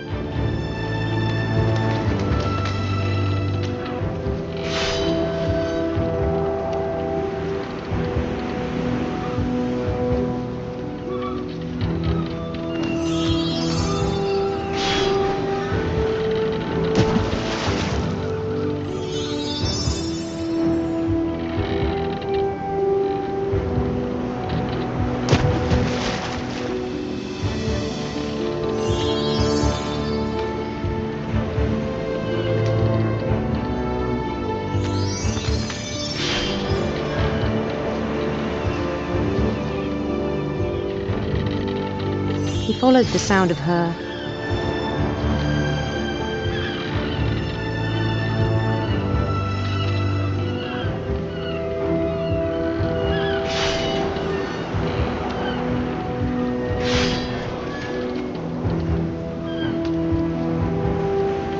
silver harp.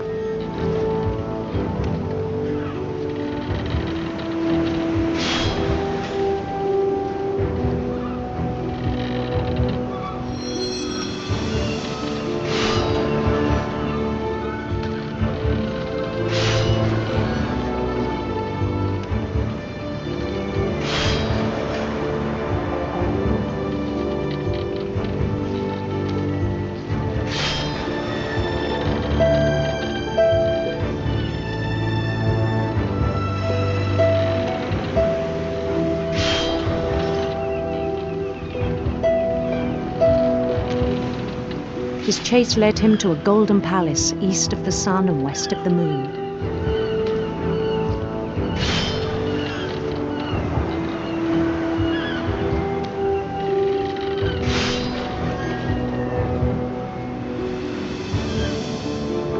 Even then, his logic remained sound.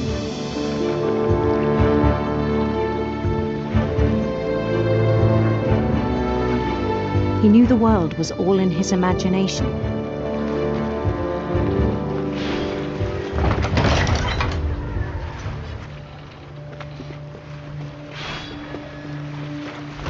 But he was so proud of having created it.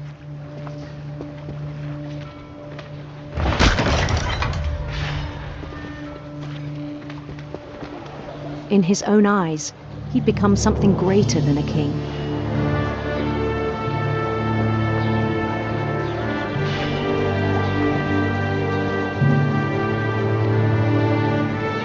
someone who'd never known success in the real world, I think it was overwhelming. And then it struck him that the real Lewis was not the one chopping salmon, but the one climbing the steps of a golden palace.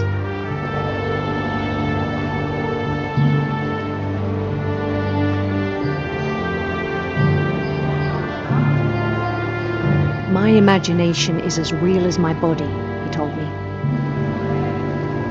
It was hard to argue with him.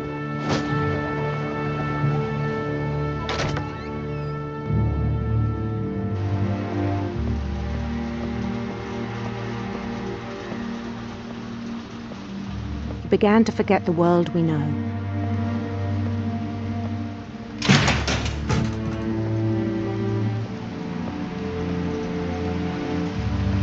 I think it pained him to remember Lewis, the cannery worker.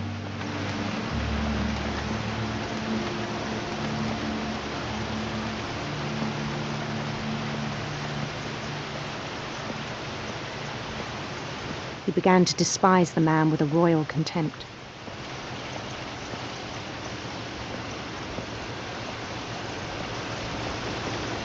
I still thought I could save him. Even after he said he was being crowned king over all the lands of wonder. The palace would be packed with his companions.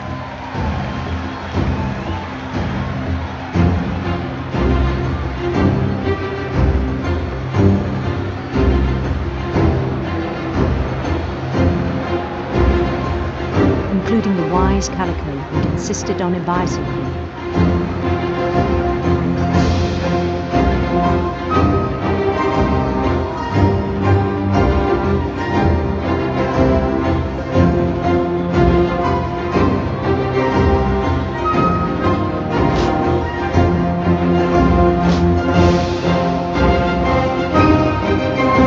Queen waited, holding his crown.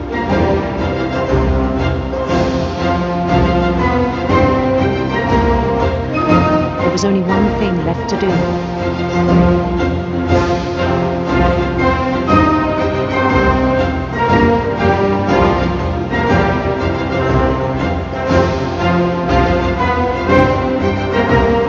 Bend down his head.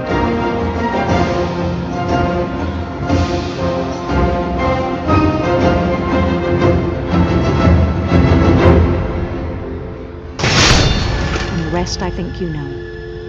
Mrs. Finch, your son was a kind man who will be missed by all of us who knew him.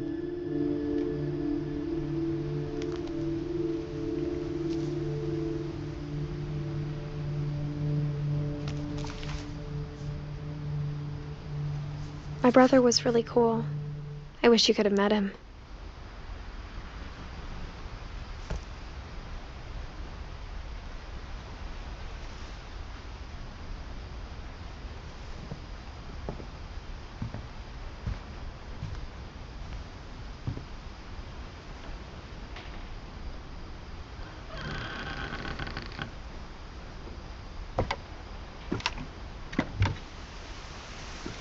On the way back from Lewis's funeral, my mom told me to start packing. She waited until the day before we left to tell Edie. I'm not sure if she wanted to make it easier or harder.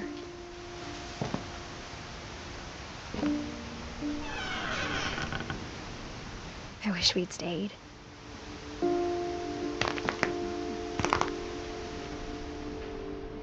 But I understand why we left.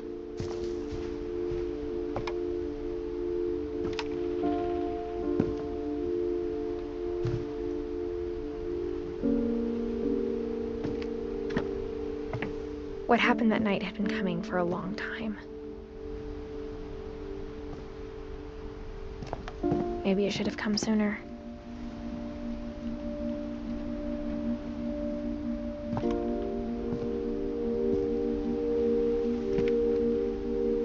But it had to end one way or another. All that's left now is to tell you about that last night.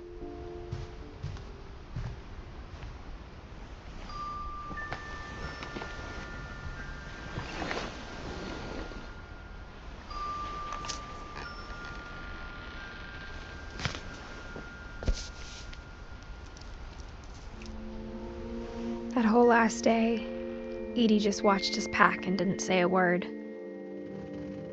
Until supper, when she raised her glass and said, "To our final night together, and all our final nights apart."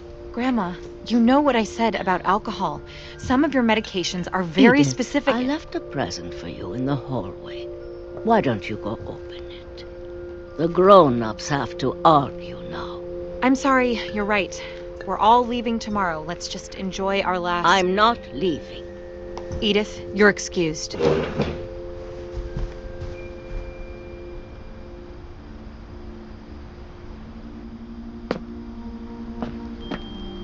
The power had been shut off that morning, but Edie always had plenty of candles. When my mom sealed the library, I don't think she knew about the other entrance. Or that Edie had a key to it.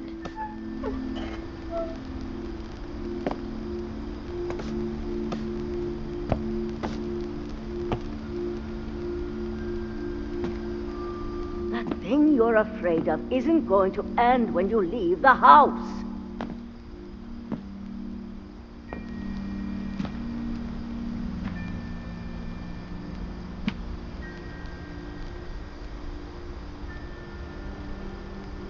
Edith has a right to know these stories. My children are dead because of your stories. I think it's best if Edith and I leave tonight. We'll have the nursing home send a van for you in the morning, okay?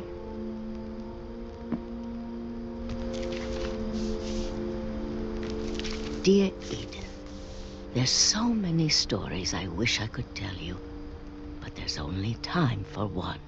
This is about what happened on the night you were born. That night, the tide went way, way out. It was the first and last time I ever saw the old house aground. There'd been an earthquake out in the middle of the ocean. They called it the lowest tide in 1,000 years. God, it smelled awful. You know, I've seen that house every day of my life. But I never thought I'd go back to it. When the fog rolled in, I lost my way.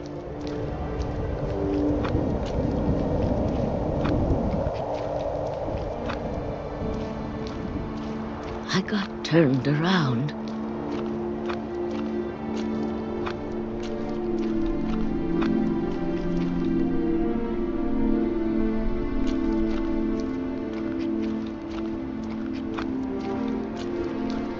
For a while, I wandered.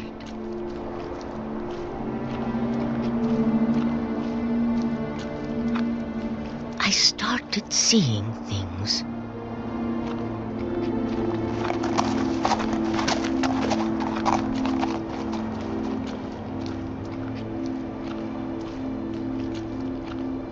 Things I'd forgotten had ever existed.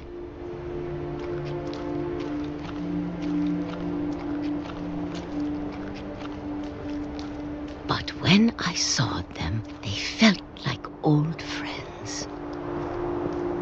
That night, a lot of things came back to me. Or maybe I came back to them.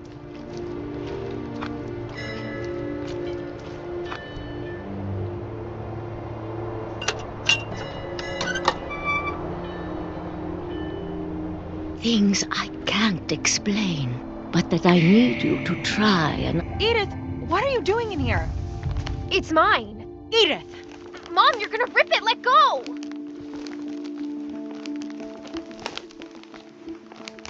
I kicked and screamed, but Mom dragged me to the car. I never saw Great-Grandma Edie again. The next morning, the van came to pick her up, but she was already gone.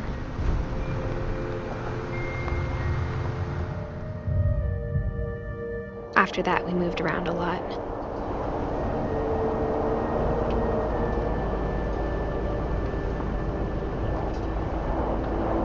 We both tried to make the best of it.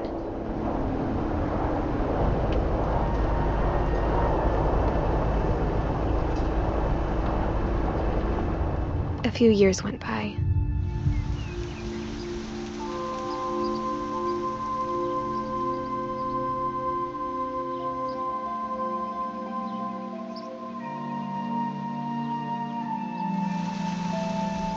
My mom didn't like to talk about it, but she started getting sick a lot. The rest happened pretty quickly.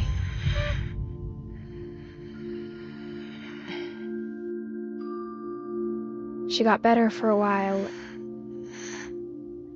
and then she didn't.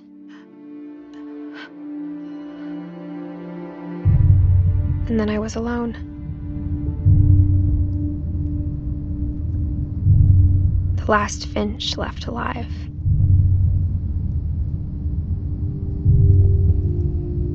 Until I found out about you. I'm still not sure what to tell you about all this. If we lived forever, maybe we'd have time to understand things. But as it is, I think the best we can do is try to open our eyes. And appreciate how strange and brief all of this is. This journal was supposed to be for you. But now I hope you'll never see it. I just want to meet you and tell you all these stories myself. But I guess if you're reading this now, things didn't work out that way.